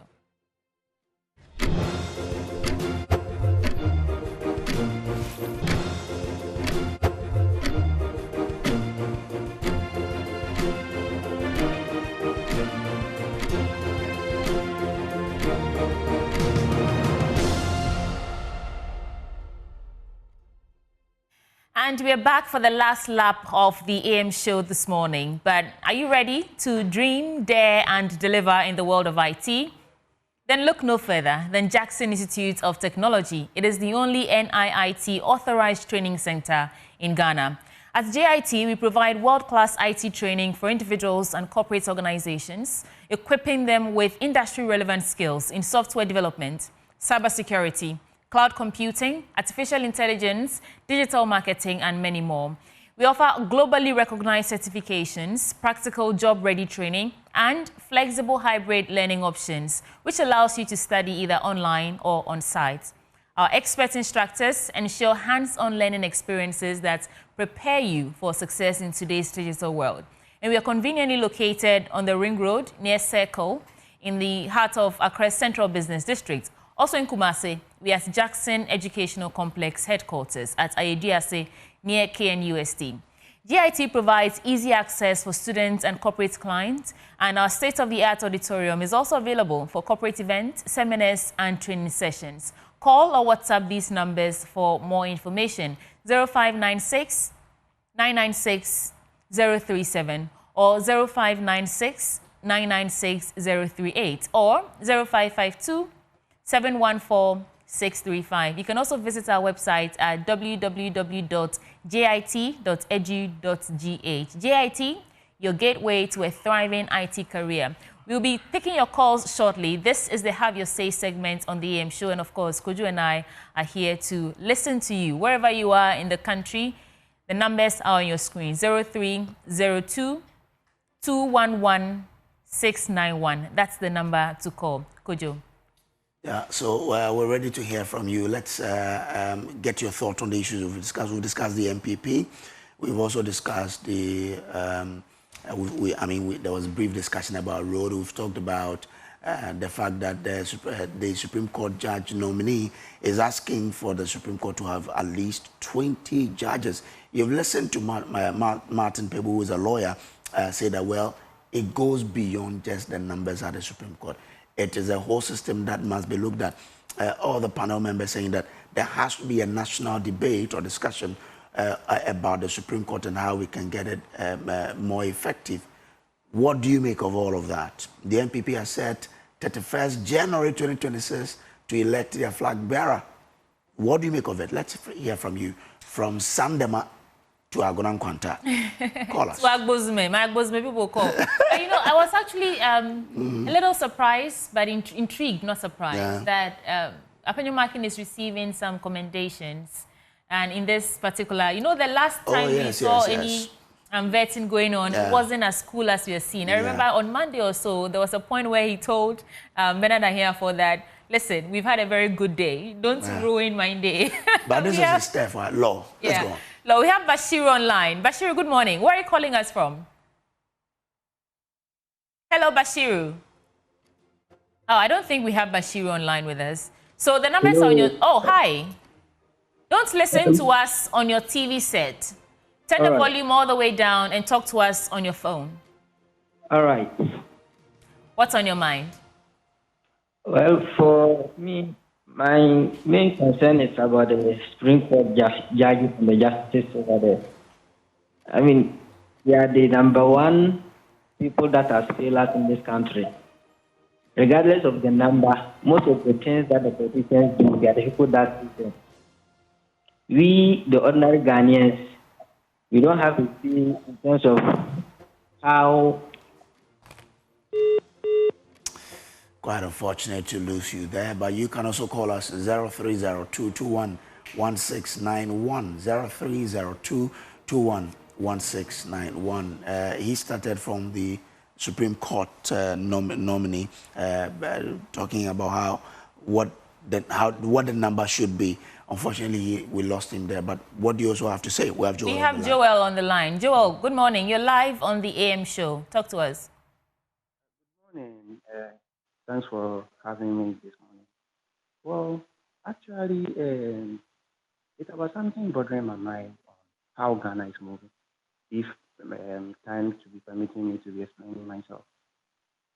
This NPP issue, like we are about to hold this year, primaries on their presidential election on next year is what I'm thinking about. It's now Ghana about NPP, NDC, not as in specifically the well-being of Ghana. Like, now we are having Ghana to be like, Ghana should go into a debt so that NPP will come, so that maybe NDC should not perform. This is not how this government. I just don't know what to say. This is not how this country has to be ruled. You understand? We need to think about Ghana first before everything comes. Sometimes it just baffles my mind. Sometimes I just don't understand how things are going. We need to think about this country. This is what has been worrying me. Like, I just don't understand. Anytime a party comes into power, the party has just messed out so that the party has to come into power. Like, what is going on? Ghana, let's change our mentality. This is the I want to say this morning to you. Thank you for having me. Thank you, Joel, for calling us. And that's his say. That's his opinion on the matter. You can also call and share your thoughts, your opinions with us. Everyone is entitled to their opinions. 0302-211-691. Kojo, you know, there's a way that I mention my phone numbers. And if you mention it any other way apart from the combinations that I know, it confuse me. So how do you mention them? Like so 0302-211-691. That's the number to call, but you do it differently. Yeah, because I do it 0302-211-691. We have someone else on the line. Who's that? Yeah, hello. Hi, we have someone all the way from Bolga. Tell us your name. That's so for Godwin. Oh, okay. Yeah, I want to talk about the MPPs. Yes, please. Go ahead. I want to talk about the MPP's parliamentary, the presidential destiny. Yeah, I want to say it's in the right direction about what they have done, so that we want to make sure that at the end of it all, Bawumia. So at the end of it all, we vote Bawumia to become the flag bearer, not anybody at all, because he's the one to send us to victory. All right. Well, thank you so much for calling. You are making us understand. You're telling the world that your preferred candidate is Bawumia. Yeah. Well, so you can also call us and let's hear what you have to say. The NPP says January 31st they will, conduct the presidential primaries. And again, I checked the constitution. In fact, it gives the National Council that, and it's a command, because the wording is shall determine the date and venue for the presidential primaries. So it means that it is not subject to any... What Dr. Kennedy was exactly saying about the national delegates. Exactly. Okay. So it means that the MPPs should now see that this is the decision. 31st January, they are electing. Grace, let me assure you in my talk, Afghan from Volta region. Afghan. Agbada. Okay, welcome, Togbi, to the AM show. Good morning, Agbamwake. Agbamwakala, lucky, me fwan. Okay, enyakele jijino na bi agbo. La kachi ntoma. Okay, enyakele jijino na bi agbo na mindia. Can you speak English for the sake of the other listeners?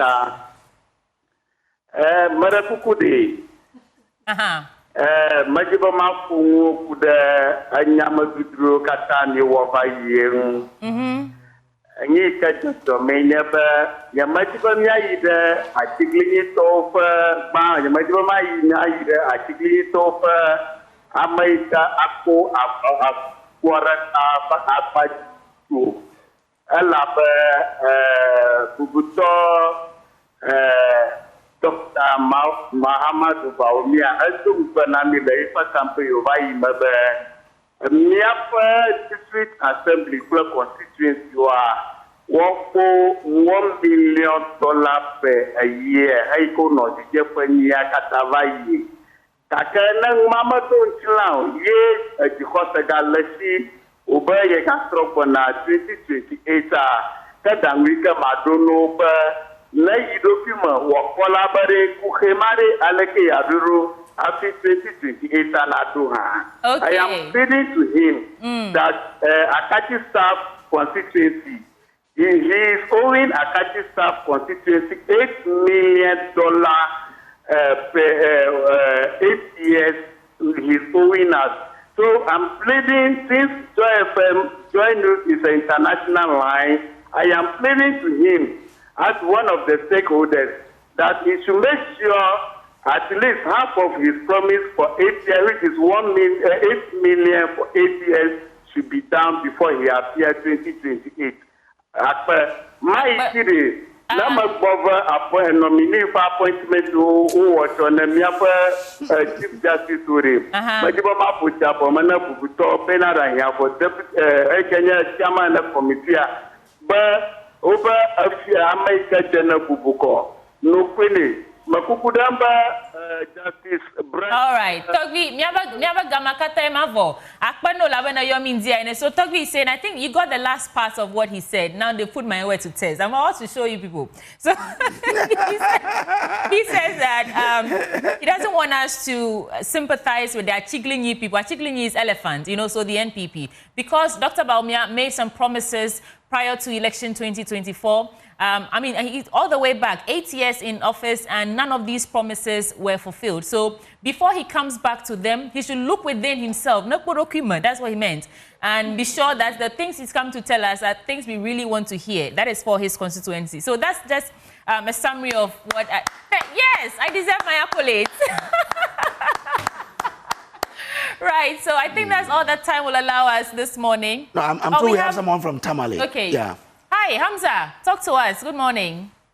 Good morning. This is Nazia calling from Tamale. Okay. Thank you. What's up? Yeah, please, I want to talk about the government dismissal of employees. That was about some 3 months or 4 months ago. And then if you come to Ghana Water, a lot of people were being employed before the December 7th election. And they came and suspended them till now. They haven't heard anything from the managing director or their board. So if you people can use your platform to at least speak for these innocent people who are being suspended, but they pass through the due procedures to get this employment before 7th of December. Yeah, thank you. Oh, thank you so much for calling. I think that was our last caller on the AM show, and it's been a really, I think I feel very refreshed. Exactly. You see, hearing your language hits differently. It does. And that's why, even though I don't understand, but I enjoyed it. And the fact that you were able to, you could speak your language is on top of it for me. So you know? Yeah. Folks, well done. This is the AM show for today, Wednesday. We're back on your screens tomorrow, same time, 6 a.m. to 10 a.m. But when we leave, Mamiesi Nyameche Thompson will be serving you Joy News Desk. My name is Sweetie Abochi. And I am Samuel Kojo Brace. Thanks so much for being a part of us. We'll meet you again, God willing, tomorrow. Bye. You took a blow there from